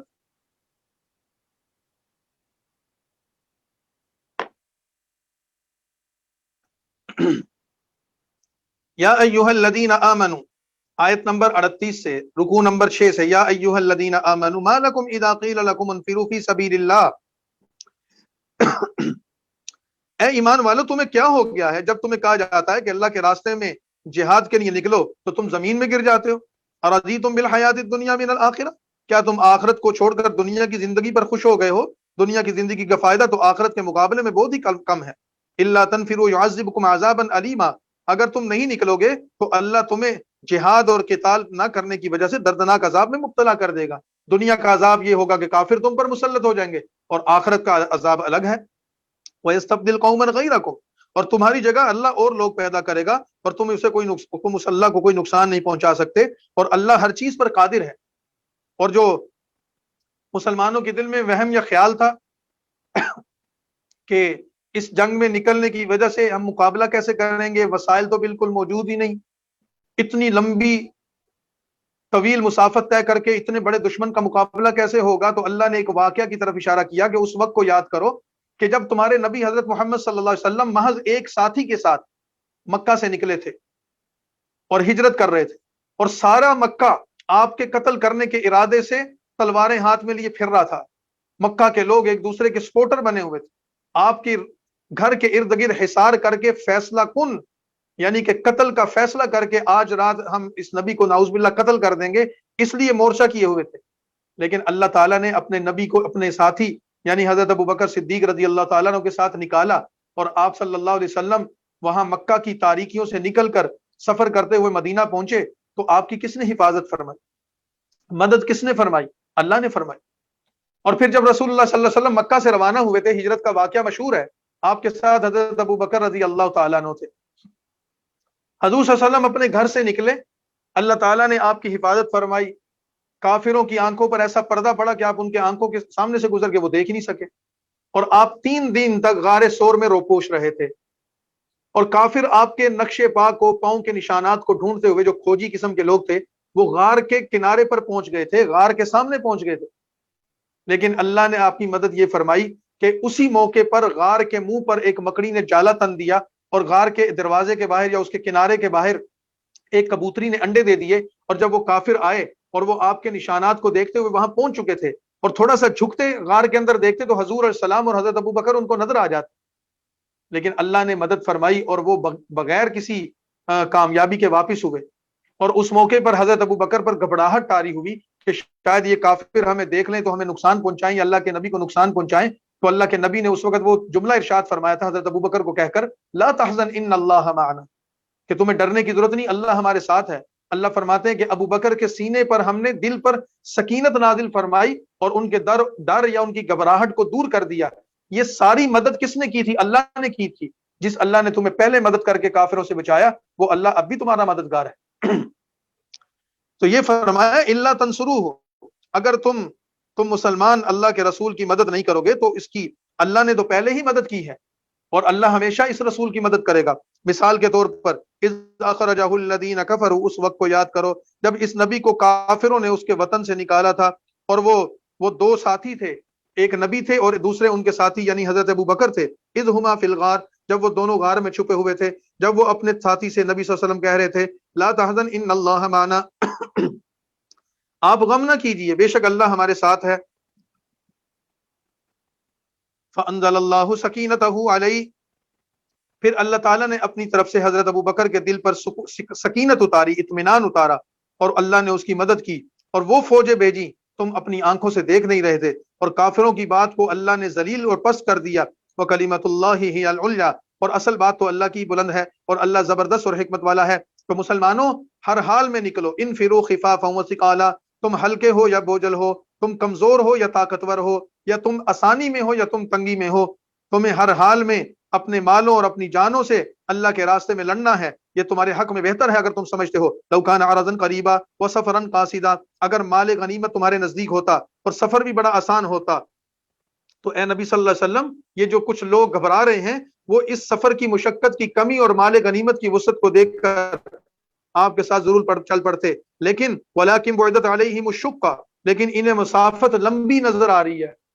1000 کلومیٹر کوئی معمولی سفر نہیں ہے۔ وَسَيَحْلِفُونَ بِاللَّهِ، اور اب اللہ کی قسمیں کھائیں گے کہ اگر ہم سے ہو سکتا تو ہم تمہارے ساتھ ضرور چلتے، اپنی جانوں کو ہلاک کرتے، اور اللہ جانتا ہے کہ وہ جھوٹے ہیں۔ منافقین کی بارے میں یہ آیت ہے، آیت نمبر 42، کہ وہ طرح طرح کے عذر پیش کر رہے ہیں، طرح طرح کی باتیں کر رہے ہیں، اور الٹی سیدھے آزار کی وجہ سے جنگ میں جانے سے گھبرا رہے ہیں۔ اگر ان کو لالچ ہوتی، غرض ہوتی تو یہ ضرور آپ کے ساتھ شامل ہوتے۔ عفا اللہ عنک لما ذلت لہم، اے نبی صلی اللہ علیہ وسلم، نبی کریم صلی اللہ علیہ وسلم کے سامنے اصل میں جب کافر آئے، منافق آئے، اور انہوں نے جب اپنے مختلف طرح کے عذر پیش کیے، کسی نے کہا مجھے کوئی مسئلہ ہے، کسی نے کہا مجھے کوئی مسئلہ ہے، تو آپ نے فرمایا کہ ٹھیک ہے، جس کا عذر ہے وہ نہ جائے، جس کا عذر ہے وہ نہ جائے۔ اس عذر کے حوالے سے جب رسول اللہ صلی اللہ علیہ وسلم نے ان کے آزار کو قبول کیا تو اللہ تعالیٰ نے یہ بات ناگوار اللہ کو یہ لگی، اور اللہ نے ناپسندیدگی کا اظہار فرمایا، اور فرمایا اے نبی، آپ کو ان کا عذر قبول نہیں کرنا چاہیے تھا، آپ کو ان کے حال پر چھوڑنا چاہیے تھا۔ آپ ان کا اگر عذر قبول نہ کرتے اور ان کو تاکید کرتے تھے چلو، تو آپ دیکھتے کہ یہ جان بوجھ کر اس سفر میں شامل نہ ہوتے تو اللہ کھڑے اور کھوٹے کو الگ الگ کر کے دکھا دیتا، سچے مخلص مومنین اور منافقین کو اللہ الگ الگ کر کے آپ کے سامنے دکھا دیتا، لیکن انہوں نے کھوٹے پن کا مظاہرہ کیا اور آپ نے ان کے عذر کو قبول کر لیا۔ آپ کو یہ نہیں کرنا چاہیے تھا، لیکن چونکہ آپ نے قبول کر لیا ہے تو اللہ تعالیٰ کے آپ نبی ہیں، اللہ آپ سے درگزر کرتا ہے، آپ کو معاف کرتا ہے۔ آپ نے اب جو ان کو رخصت دی ہے تو ان کو ان کے حال پر چھوڑ دیں، لیکن یہ ہیں بے ایمان، ان کے دلوں میں نفاق ہے، یہ اسلام کے راستے پر نہیں چلیں گے۔ یہ رکوع نمبر 7 سے اور آیت نمبر 42 سے اسی کا بیان ہے۔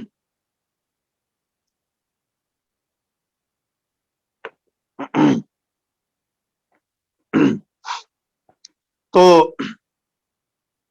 آیت نمبر 43 سے منافقین کا بیان فرماتے ہوئے رسول اللہ کو فرما رہے عفا اللہ عنکا، آپ نے جو ان کا عذر قبول کیا اللہ نے آپ کو معاف کر دیا، آپ نے انہیں رخصت کیوں دی؟ یہاں تک کہ یہ آپ کے لیے ان کے کردار ظاہر ہو جاتے اور آپ جھوٹوں اور سچوں کو جان لیتے۔ لا یستأذنک الذین یؤمنون باللہ والیوم الآخر، جو لوگ اللہ پر اور آخرت کے دن پر ایمان لاتے ہیں وہ آپ سے رخصت نہیں مانگتے اس معاملے میں کہ وہ اپنی مالوں اور جانوں سے جہاد کریں، اور اللہ پرہیزگاروں کو خوب جانتا ہے۔ انما یستأذنک الذین لا یؤمنون باللہ والیوم الآخر، آپ سے عذر اور رخصت وہی مانگتے ہیں جو اللہ پر اور آخرت کے دن پر ایمان نہیں رکھتے، یعنی منافقوں کا ایمان اللہ پر بھی نہیں، آخرت پر بھی نہیں، ان کے دل شک میں پڑے ہوئے ہیں اور وہ اپنے شک میں بھٹک رہے ہیں۔ وَلَوْ أَرَادُوا الْخُرُوجَ لَأَعَدُّوا لَهُ عُدَّةً، اور اگر وہ نکلنا چاہتے تو ان کے لیے کوئی سامان ضرور تیار کرتے۔ یہ منافق جھوٹ بول رہے ہیں، اگر یہ جہاد پر جانا چاہتے تو ان کی جہاد کی کوئی تیاری تو ہوتی، کسی قسم کا کوئی سامان تو تیار کیا ہوتا، لیکن اللہ نے ان کا جانا ہی پسند نہیں کیا، گویا کہ اللہ نے خود انہیں روک دیا اور حکم ہوا کہ بیٹھنے والوں کے ساتھ بیٹھے رہو۔ لو خرجوا فیکم ما زادکم، اگر یہ منافق آپ کے ساتھ جہاد میں چلے بھی جاتے، اس سفر میں جاتے بھی، تو سوائے فساد مچانے کے اور کچھ نہ کرتے، اور تم میں بھی فساد ڈلوانے کی غرض سے دوڑے پھرتے، اور تم میں ان کے جاسوس بھی ہیں۔ یعنی کہ اول تو ان منافقوں نے جانا ہی نہیں تھا، اور یہ کیوں نہیں جا رہے؟ اللہ نے ان کے دلوں میں وہ جذبہ ہی نہیں رکھا کہ یہ ایمان والوں کے ساتھ سفر کرے۔ اور اگر مسلمانوں، ان کا نہ جانا تمہارے لیے خیر ہے، ان کا نہ جانا تمہارے لیے بہتر ہے۔ اگر یہ جاتے تو تمہارے درمیان پھوٹ ڈالتے، فساد مچاتے، الٹی سیدھے باتیں کرتے، اور سب سے بڑھ کر یہ کہ ان منافقوں میں ان کافروں کی جاسوس ہیں، جاسوسیاں کرتے ہیں، لہذا ان کا نہ جانا ہی تمہارے لیے بہتر ہے۔ لَقَدِ ابْتَغَوُا الْفِتْنَةَ مِن قَبْلُ وَقَلَّبُوا لَكَ الْأُمُورَ، یہ پہلے بھی فساد کے طلب کرتے رہے اور بہت سی باتوں میں تمہارے لیے الٹ پھیر کرتے رہے، یہاں تک کہ اللہ نے حق کو واضح کر دیا، اللہ کا حکم غالب ہو گیا، اور یہ کافر اور منافق تو ناخوش رہے ہیں۔ وَمِنْهُم مَّن يَقُولُ اذلني ولا تفتنی، اور ان منافقوں میں سے بعض لوگ کہتے ہیں کہ مجھے ہمیں اجازت دیجیے اور فتنہ میں نہ ڈالیے۔ ایک شخص منافقین کی طرف سے آیا نبی کریم صلی اللہ علیہ وسلم کے پاس، جد بن قیس جس کا نام تھا، اس نے یہ کہہ کر، اب یہاں منافقین کا چونکہ ذکر ہے تو ان کی مختلف مثالیں دے رہے ہیں۔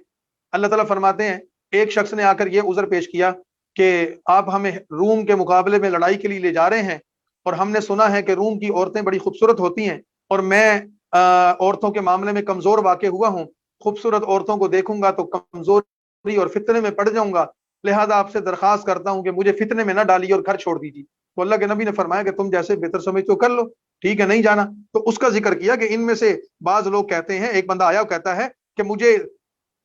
سفر کی رخصت دے دیجئے اور مجھے فتنہ میں نہ ڈالیے۔ الا فی الفتنۃ سقطوا، خبردار اے نبی ان کو بتاؤ تم وہاں جا کر فتنوں میں نہیں پڑو گے، تم تو یہاں فتنے میں پڑ چکے ہو، اور بے شک دوزخ کا عذاب کافروں کا احاطہ کرنے والا۔ ان تصبک حسنۃ تسؤہم، اگر تمہیں آسائش حاصل ہوتی تو انہیں بری لگتی ہے۔ مسلمانوں، جب تمہیں فتح ملتی ہے اس فتح پر یہ پریشان ہو جاتے ہیں، اور اگر تم پر کوئی مشکل آتی ہے تو یہ کہتے ہیں کہ ہم نے تو اپنا کام پہلے ہی سنبھال لیا تھا، اور یہ تمہاری مشکلات اور پریشانیوں پر خوشیاں مناتے ہیں۔ قل لن یصیبنا الا ما كتب اللہ لنا، ان کو کہہ دو کہ ہرگز نہیں پہنچے گا ہمارے پاس کوئی،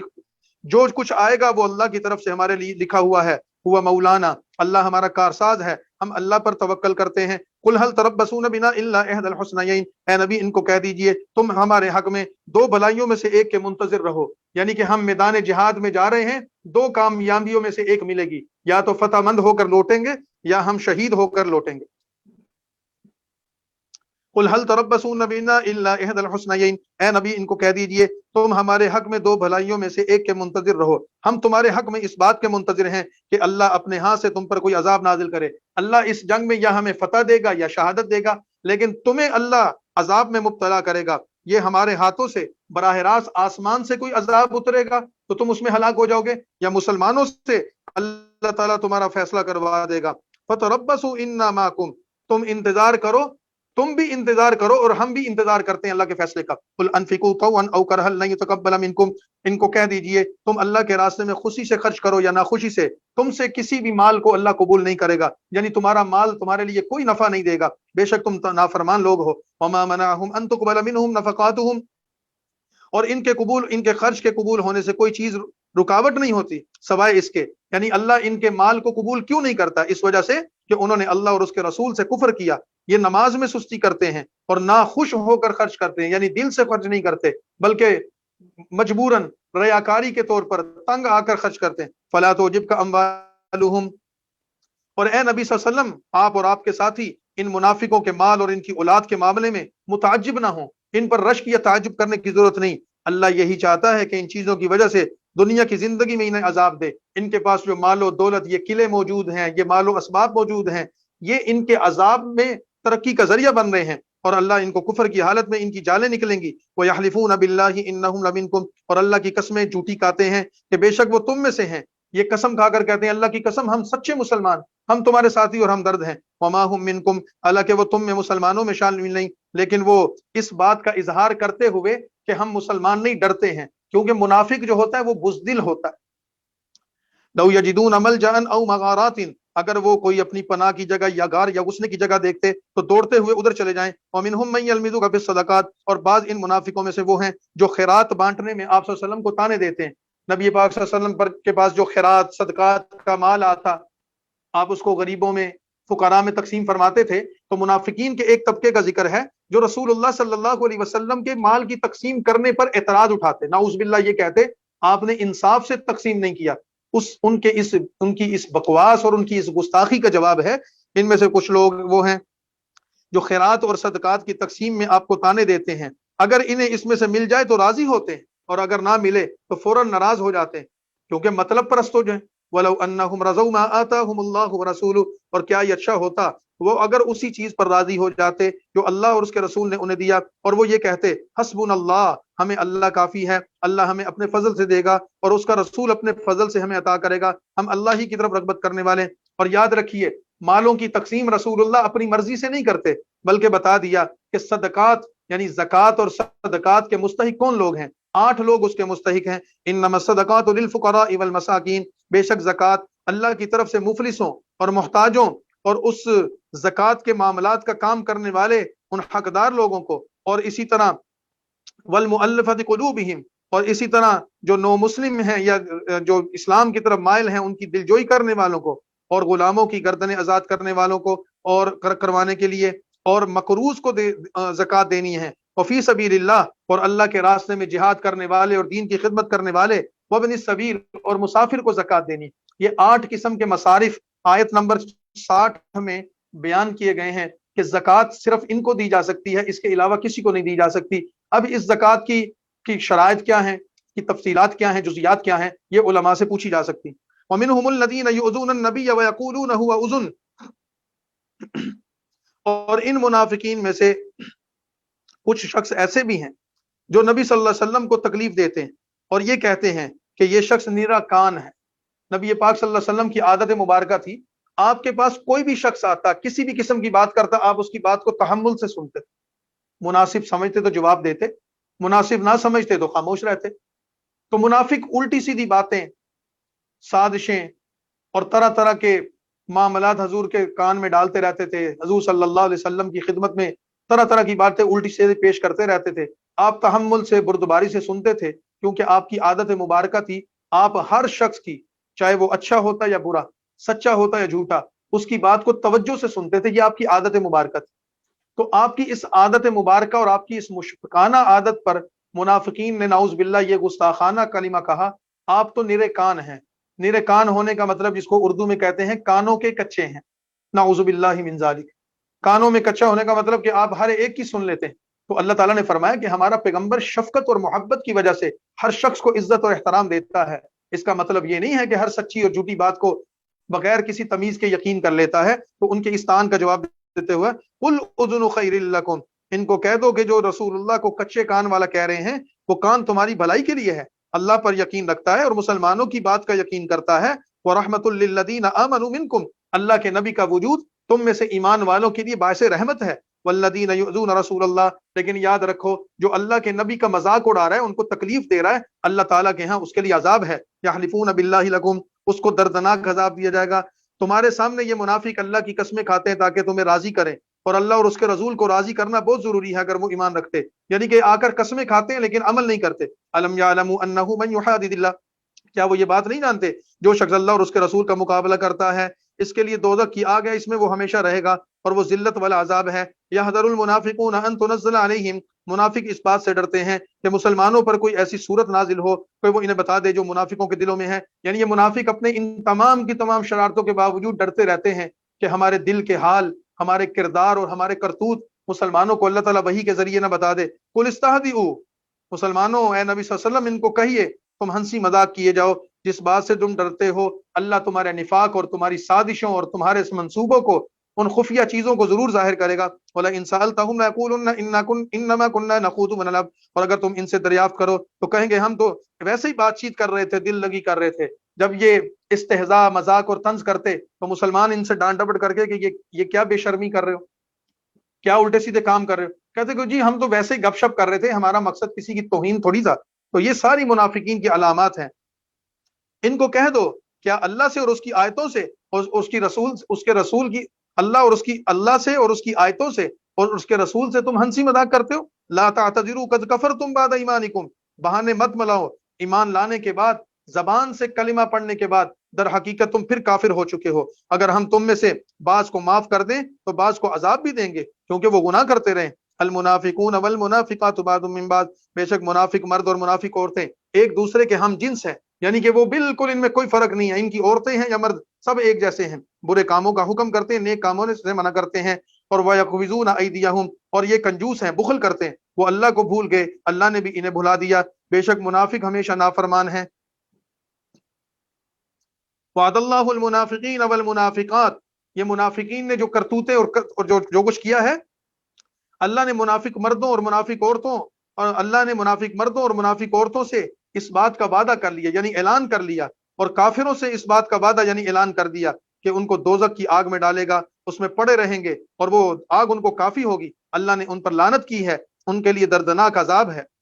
اور ان کے لیے ہمیشہ کا عذاب ہے۔ کالذین من قبلکم کانوا اشد منکم قوہ، جس طرح تم سے پہلے لوگ تم سے طاقت میں زیادہ تھے، مال اور اولاد میں بھی زیادہ تھے، پھر وہ اپنے حصے سے فائدہ اٹھا کر دنیا سے چلے گئے، تم نے بھی دنیا میں اپنے حصے سے جتنا فائدہ اٹھانا اٹھا لیا، جیسے تم سے پہلے لوگ اپنے حصے سے فائدہ اٹھا گئے اور تم بھی انہی کے راستے پر چل رہے ہو۔ اولئک حبطت اعمالهم فی الدنیا والآخرہ، جیسے ان کے دنیا اور آخرت کے سارے اعمال برباد ہو گئے، وہ خسارے میں رہے، ایسے ہی تم بھی خسارے میں ہو۔ الم یاتہم نبأ الذین من قبلہم قوم نوح، کیا ان منافق لوگوں کو ان لوگوں کی خبر نہیں پہنچی جو ان سے پہلے اس روئے زمین پر آباد تھے، جیسے قوم نوح کے لوگ، قوم عاد، قوم سمود، ابراہیم علیہ السلام کی قوم، شعیب علیہ السلام کی مدین والی قوم، والمؤتفقات، وہ ساری کی ساری بستیاں جن پر عذاب آئے اور وہ الٹ دی گئیں۔ اتتہم رسلہم بالبینات، ان بستیوں والوں کے پاس، ان قوموں کے پاس ان کے رسول اللہ کے احکام لے کر پہنچے،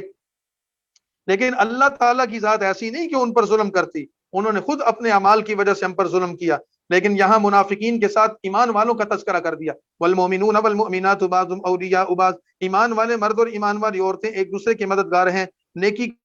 کا حکم کرتے اور برائی سے روکتے ہیں۔ ان کی صفات یہ ہیں، یقیمون الصلاۃ، نماز پڑھتے ہیں، زکوٰۃ دیتے ہیں، اللہ اور اس کے رسول کی اطاعت کرتے ہیں۔ اولئک سیرحمہم اللہ، یہی لوگ ہیں جن پر اللہ رحم کرے گا، بے شک اللہ زبردست حکمت والا ہے۔ وعد اللہ المؤمنین والمؤمنات، منافقین کے مقابلے میں اللہ نے ایمان والوں مردوں اور عورتوں سے جنتوں کا وعدہ کر رکھا ہے، ان جنتوں میں یہ ہمیشہ رہیں گے اور وہ بڑے عمدہ مکانات اور ہمیشہ رہنے والے باغات ہیں، اور اللہ کی رضا سب سے بڑھ کر ان کو اللہ کی رضا حاصل ہوگی، اور یہی سب سے بڑی کامیابی ہے۔ اے نبی صلی اللہ علیہ وسلم، یا ایھا النبی جاہد الکفار والمنافقین واغلظ علیہم،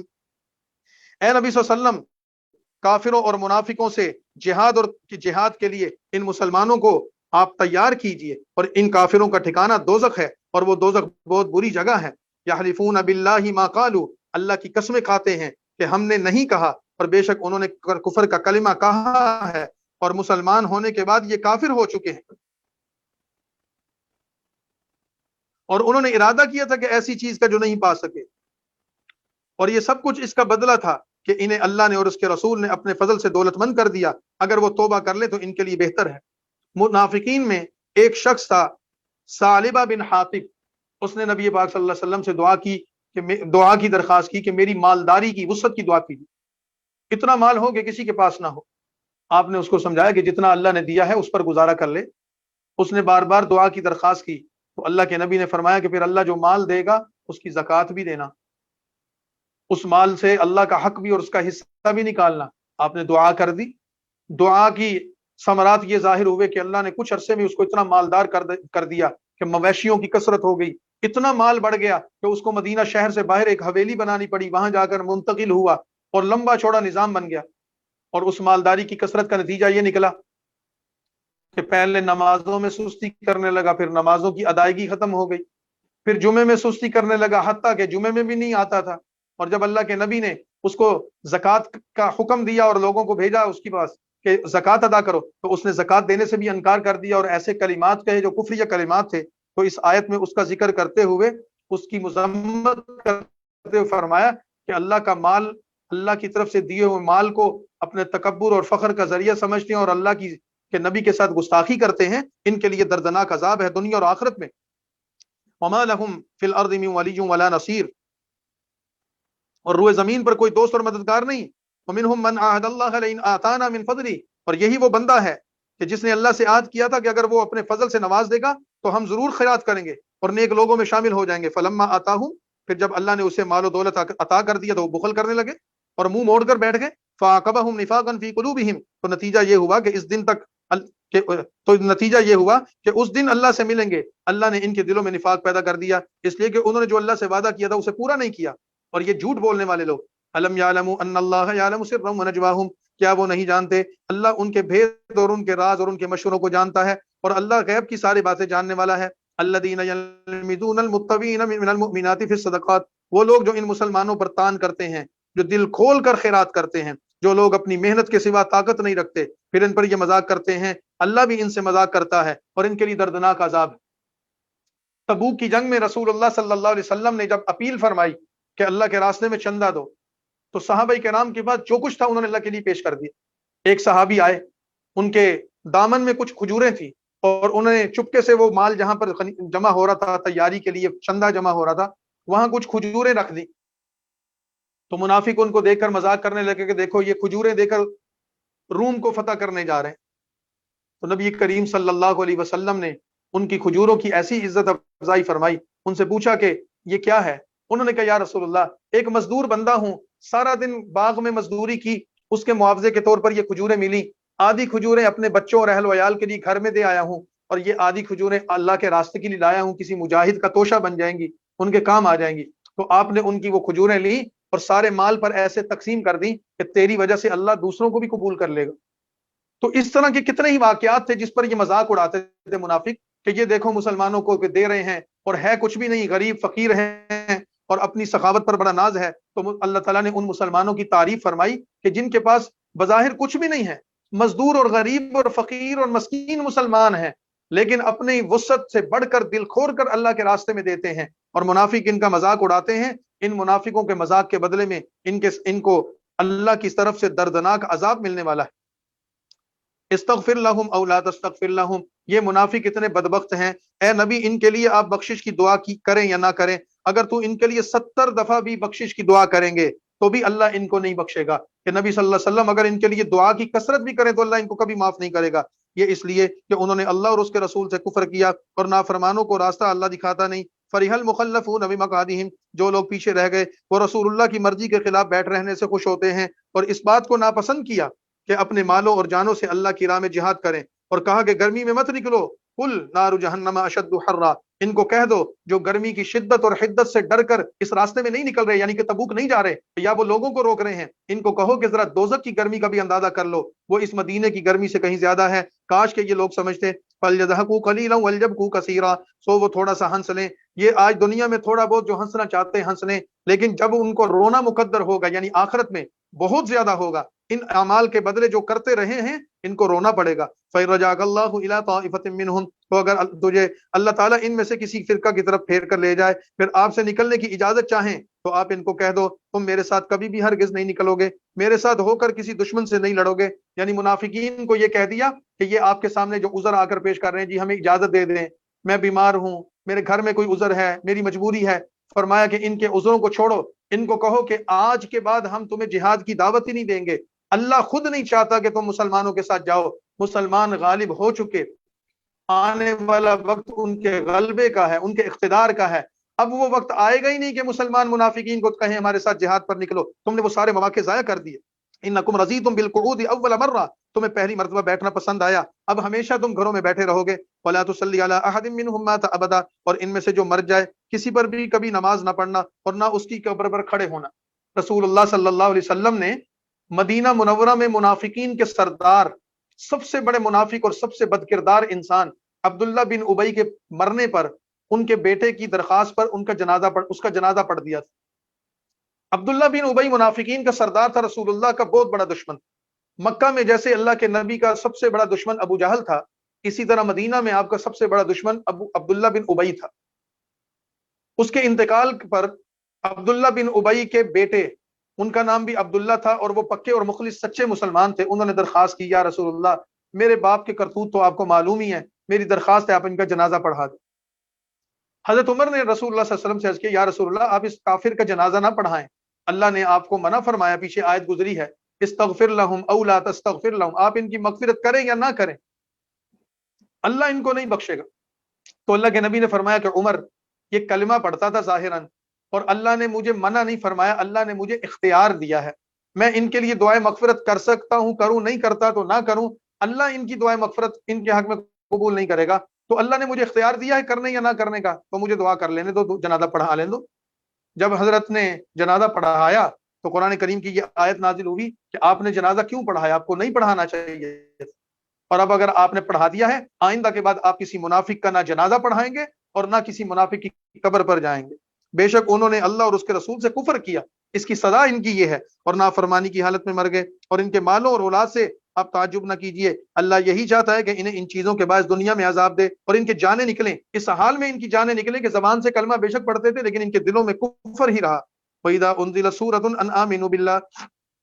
اور جب کوئی صورت نازل ہوتی ہے کہ اللہ پر ایمان لاؤ اور اس کے رسول کے ساتھ ہو کر جہاد کرو، تو ان میں سے دولت مند بھی آپ سے رخصت مانگتے ہیں اور کہتے ہیں کہ ہمیں چھوڑ دیجئے، یعنی ہم گھر رہنا چاہتے ہیں، رضو بھی ان یکونوا، وہ خوش ہیں کہ پیچھے رہ جانے والی عورتوں کے ساتھ رہ جائیں گے، یعنی ان مردوں کی حالت عورتوں والی ہو گئی ہے، جہاد میں جانے کی بجائے عورتوں کے ساتھ گھروں میں رہنا پسند کر رہے ہیں۔ اس کی وجہ یہ ہے اللہ نے ان کے دلوں پر مور لگا دی ہے، وہ سمجھ ہی نہیں رہے، لیکن الرسول والذین آمنوا معه، لیکن رسول اور جو لوگ رسول کے ساتھ ایمان لانے والے ہیں وہ اپنے مالوں اور جانوں سے جہاد کرتے ہیں، اور ان لوگوں کے لیے بھلائیاں ہیں اور یہی لوگ نجات پانے والے۔ اعد اللہ لهم جنات، اللہ نے ان ایمان والوں کے لیے جنتیں تیار کر رکھی ہیں جن کے نیچے نہریں بہتی ہیں، یہ ایمان والے ہمیشہ اس میں رہیں گے اور ان کے لیے بہت بڑی کامیابی ہے۔ وجاء المعذرون من الاعراب، اور بہانہ کرنے والے، ان آزار پیش کرنے والوں میں صرف مدینہ کے منافق نہیں ہیں، ارد گرد کے دیہاتوں سے بھی منافقین آئے تاکہ انہیں رخصت مل جائے اور وہ گھروں میں بیٹھے رہیں، جنہوں نے اللہ اور اس کے رسول سے جھوٹ بولا، طرح طرح کے جھوٹے ہیلے بہانے کرتے ہیں۔ سیصیب الذین کفروا، اصل میں یہ جنگ میں جانا نہیں چاہتے، ان میں سے جو کافر ہیں ان قریب اللہ انہیں دردناک عذاب پہنچائے گا، لیکن جو مسلمان تھے، جن مسلمانوں کو کوئی عذر تھا، جینون عذر تھا،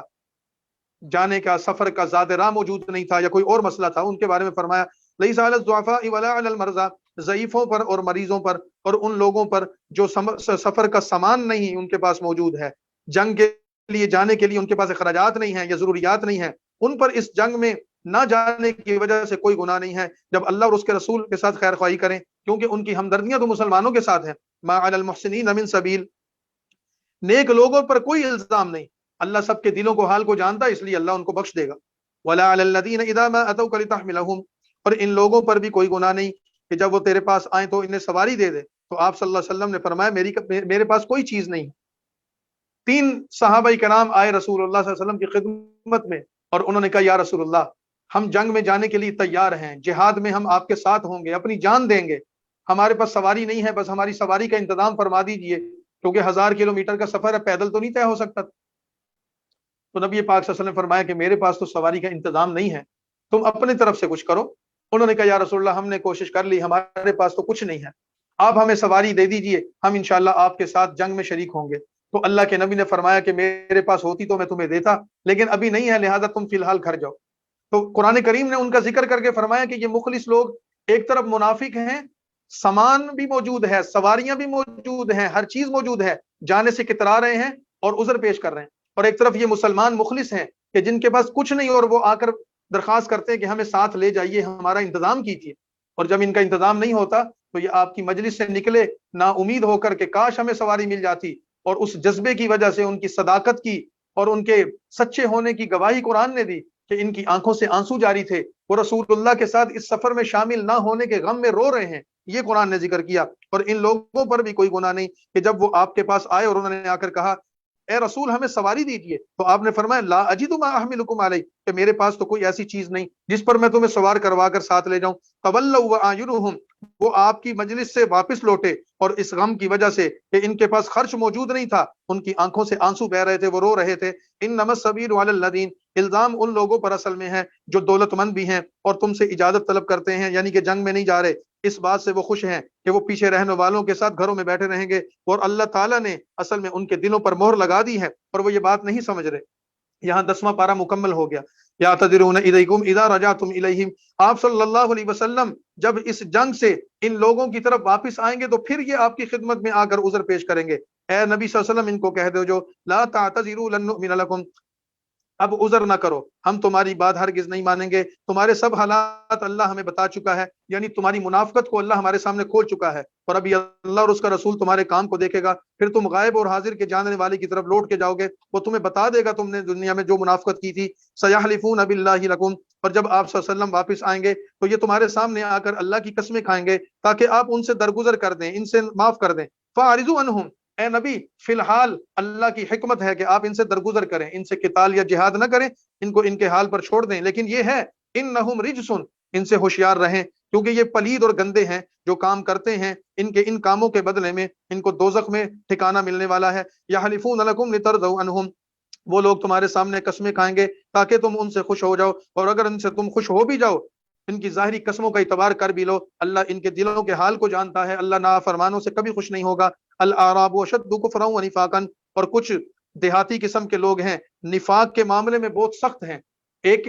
ایک تو منافق وہ تھے، تین طرح کے منافقوں کا قرآن نے ذکر کیا۔ ایک منافق وہ ہیں جو مدینہ شہر کے اندر رہتے ہیں، ایک منافق وہ ہیں جو مدینہ کی ارد گرد کی آبادیوں میں قرب و جوار میں رہتے ہیں، ایک منافق وہ ہیں جو دور دراز کے دیہاتوں میں رہتے ہیں۔ سب کی الگ الگ کیفیت ذکر کی، فرمایا کہ ان میں گنوار قسم کے کفر کرنے والے دیہاتی منافق اس قابل ہیں کہ جو احکام اللہ نے اپنے رسول پر نازل فرمائے ان سے واقف نہ ہو، اور اللہ جاننے والا حکمت والا ہے۔ ومن الاعراب من يتخذ ما ينفق مغرما، اور بعض دیہاتی ایسے ہیں کہ جو کچھ خرچ کرتے ہیں اللہ کے راستے میں، اگر اول تو دیتے نہیں، اگر دیتے ہیں تو اسے تاوان سمجھتے ہیں، اور تم پر زمانے کی گردشوں کا انتظار کرتے ہیں، یعنی اس انتظار میں بیٹھے ہوئے ہیں کب مسلمان مارے جائیں، کب ان پر کوئی دشمن مسلط ہو جائے، کب یہ شکست کھا جائیں، کب ان کا کوئی انجام برا ہو جائے، نعوذ باللہ۔ علیہم دائرۃ السوء، اللہ کی طرف سے مسلمانوں پر نہیں، برا وقت ان پر آئے گا، اور اللہ سننے والا اور جاننے والا ہے۔ ومن الاعراب من یؤمن باللہ والیوم الاخر، اور بعض دیہاتی ایسے ہیں اللہ پر اور قیامت کے دن پر ایمان لاتے ہیں،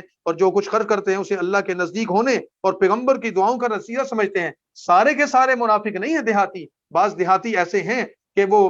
بے شک دیہاتی ہیں، سادہ مزاج ہیں، سادہ بود و باش رکھتے ہیں، لیکن پکے سچے مخلص مومن ہیں، جو کچھ اللہ کی راہ میں خرچ کرتے ہیں اس کو اپنے لیے سعادت سمجھتے ہیں، بلکہ وہ کہتے ہیں کہ یہ ہمارا مال و دولت یہ سب کچھ اللہ اور اس کے رسول کی عطا ہے، اللہ کی کرم نوازی ہے، رسول اللہ کی دعاؤں کا نتیجہ ہے۔ الا انہا قربۃ لہم، خبردار رہو بے شک وہ ان کے لیے نزدیکی کا سبب ہے۔ سیدخلہم اللہ فی رحمتی، اللہ ان سادہ لوح لوگوں کو ان کے اعمال صالحہ کی وجہ سے اپنی رحمت میں داخل کر دے گا، بے شک اللہ بخشنے والا مہربان ہے۔ والسابقون الاولون من المہاجرین والانصار، اور اے نبی صلی اللہ علیہ وسلم جو لوگ پرانے مسلمان ہیں جنہوں نے پہلے ہجرت کی اور مدد دینے والوں میں سے جو لوگ نیکی میں ان کی پیروی کرنے والے ہیں، یعنی کہ مہاجر اور انصار جتنے بھی صحابہ کرام ہیں سب سے اللہ نے اپنی رضا کا اعلان کر دیا، اللہ ان سے راضی ہو گیا، وہ اللہ سے راضی ہیں، اللہ نے ان کے لیے جنتیں تیار کر رکھی ہیں، یہ ان میں ہمیشہ رہیں گے اور وہ بڑی کامیابی والے لوگ ہیں۔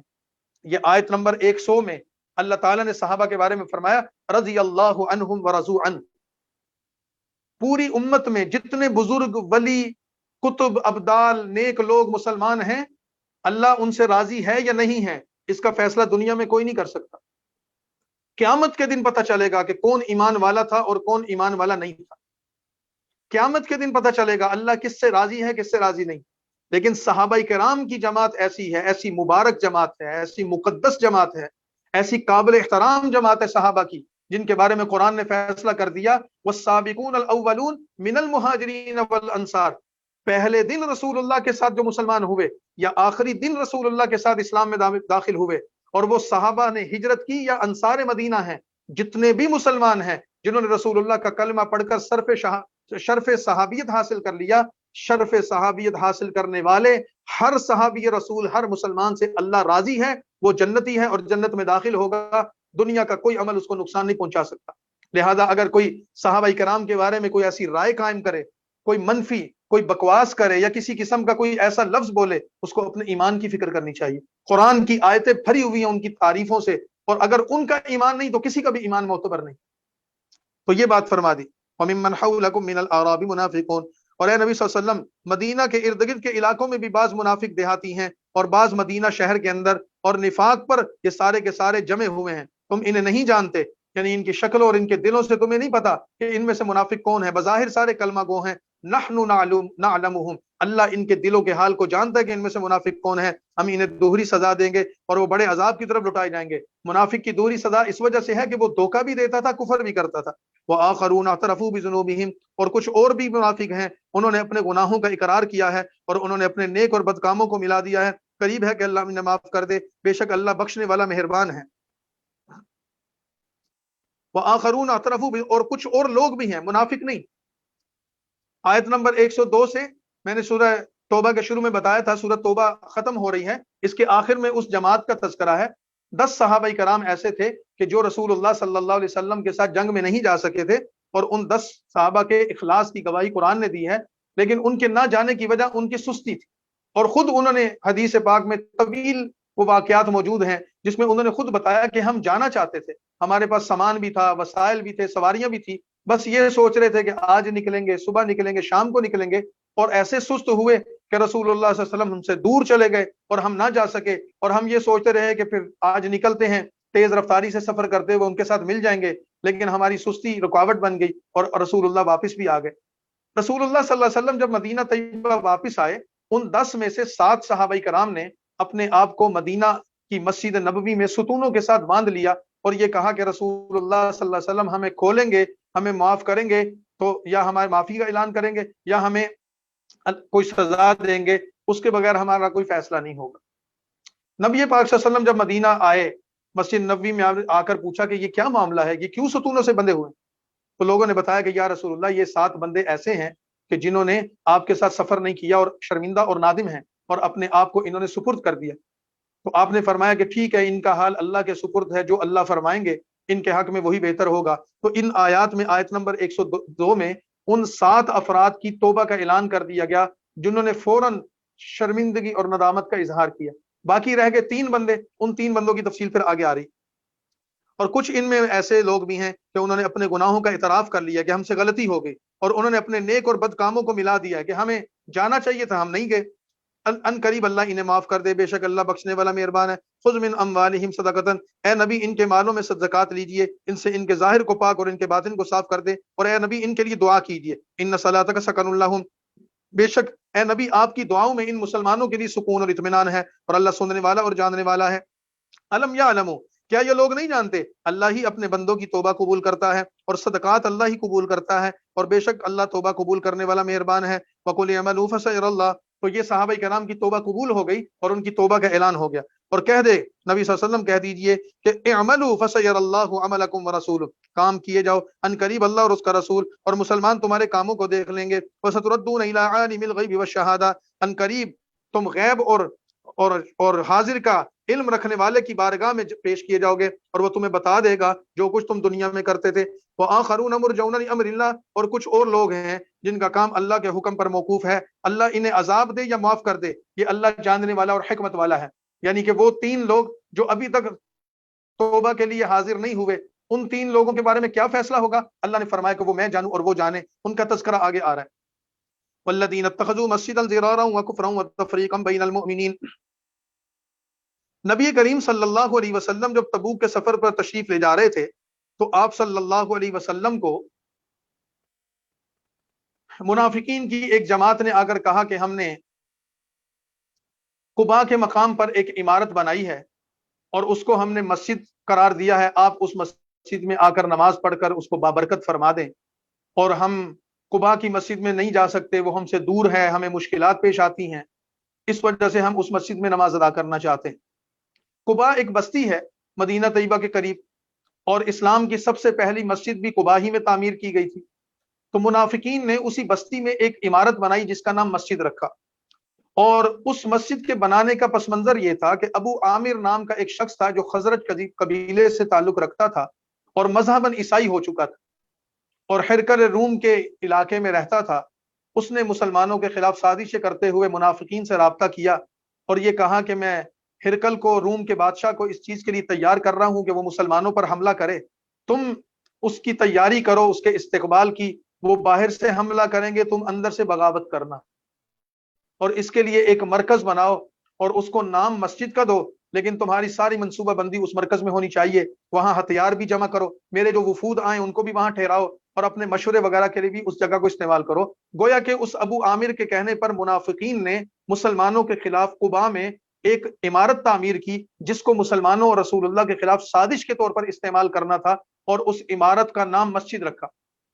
اور مسلمانوں کی نظروں سے بچنے کے لیے رسول اللہ صلی اللہ علیہ وسلم کو یہ کہہ کر دھوکہ دیا، ہم نے مسجد بنائی ہے، آپ اس میں آ کر ایک نماز ادا کر دیں تاکہ ہماری مسجد بابرکت ہو جائے۔ اللہ تعالیٰ نے رسول اللہ صلی اللہ علیہ وسلم کو بذریعہ وحی مطلع فرما دیا، یہ مسجد نہیں ہے، یہ بگاڑ خانہ ہے، سازشوں کا مرکز ہے، لہذا آپ اس مسجد کو جلائیں اور یہاں آپ نے جا کر نماز ادا نہیں کرنی۔ تو آپ صلی اللہ علیہ وسلم نے 3 صحابہ رضی اللہ تعالیٰ عنہ کو وہاں بھیجا اور ان کو جا کر فرمایا کہ اس کو آگ لگا دو، اور آپ نے ان کی سازشوں کو بے نقاب کر دیا۔ آیت نمبر 107 سے اس مسجد زرار کا، جس کو مسجد کا نام دیا گیا تھا لیکن اصل میں وہ کفر کی جگہ تھی، نفاق کا مرکز تھا، اس کا ذکر کیا۔ والذین اتخذوا مسجدا ضرارا، اور جنہوں نے مسلمانوں کو نقصان پہنچانے اور کفر کرنے اور مسلمانوں میں تفرقہ ڈالنے کے لیے بظاہر ایک مسجد بنائی، اور وہ گھات لگانے کے لیے یہ مرکز بنایا ان لوگوں نے جو اللہ اور اس کے رسول سے پہلے لڑ چکے ہیں۔ وَلَا يَحْلِفُنَّ إِنْ أَرَدْنَا إِلَّا الْحُسْنَى، البتہ یہ قسمیں کھائیں گے، ہمارا مقصد تو کوئی سازش کرنا نہیں، مسجد بنانا ہے۔ وَاللَّهُ يَشْهَدُ، اللہ گواہی دیتا ہے کہ بے شک یہ لوگ جھوٹے ہیں۔ ایک مسجد کی موجودگی میں دوسری مسجد بنانا، ایک مسجد کے سامنے دوسری مسجد بنانا، ایک علاقے میں مسجد موجود اور ادھر ایک نئی مسجد کھڑی کر دینا، یہ دین میں مرغوب نہیں ہے، دین میں محبوب چیز نہیں ہے۔ ہمارے مقامات میں، ہمارے شہر اور بستیوں میں جس کا جو دل کرتا ہے جہاں مرضی مسجد کھڑی کر دیتا ہے، یہ میرے مسلک کی مسجد ہے، یہ تیرے مسلک کی مسجد ہے، یہ میری مسجد ہے، یہ تیری مسجد ہے۔ یہ منافقین کی علامات میں سے ایک علامت ہے۔ مسجد سارے مسلمانوں کا مشترکہ اثاثہ ہے۔ ایک مقام، بستی یا علاقے میں جہاں مسجد موجود ہو، سارے مسلمانوں کو اسی بستی یا اسی مسجد میں ہی نماز ادا کرنی چاہیے۔ تو اللہ تعالیٰ نے فرمایا کہ یہ منافق جھوٹ بول رہے ہیں، نام انہوں نے مسجد کا رکھا ہے لیکن یہ تفرقہ بازی کر رہے ہیں۔ لا تقم فیہ ابدا، اے نبی آپ اس میں کبھی کھڑے ہو کر نماز نہ پڑھنا، کبھی بھی نہ جانا۔ لمسجد اسست علی التقوی، البتہ وہ مسجد جس کی بنیاد پہلے دن سے ہی پرہیزگاری پر رکھی گئی ہے، وہ اس پہ قابل ہے کہ آپ صلی اللہ علیہ وسلم اس میں نماز ادا کریں۔ اس مسجد سے مراد مسجد قباء ہے۔ فیہ رجال یحبون ان یتطہروا،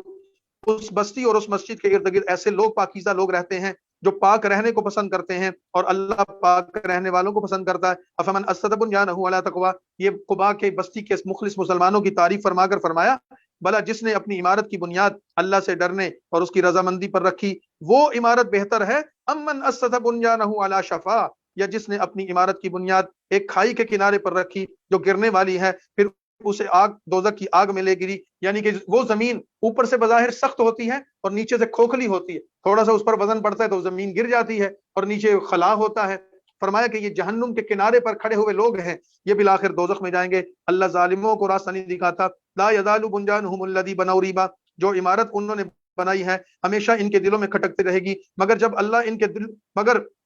یہ عمارت ان کے دلوں میں کھٹکتی رہے گی، لیکن جب ان کے دل کے ٹکڑے ہو جائیں گے، اور اللہ جاننے والا اور حکمت والا ہے۔ یہاں پر آیت نمبر 110 پر 13 نمبر رکوع پر سورۃ توبہ کے یہ مضامین مکمل ہو گئے۔ آگے سورۃ توبہ کے 3 رکوع ہیں اور کچھ مزید احکامات ہیں، جو کہ وقت کافی ہو گیا ہے، تو اس وجہ سے انشاءاللہ العزیز ہم سورۃ توبہ کے بقیہ 3 رکوع اور پھر انشاءاللہ سورۃ یونس جو اس کے بعد آنے والی ہے اس کو ہم کل آئندہ بیان کریں گے۔ سورۃ توبہ کے اہم ترین مضامین کا ہم نے الحمدللہ آج بیان کر دیا ہے۔ آیت نمبر 110 پر آج کا سبق ہمارا الحمدللہ مکمل ہوا۔ وآخر دعوانا ان الحمدللہ رب العالمین۔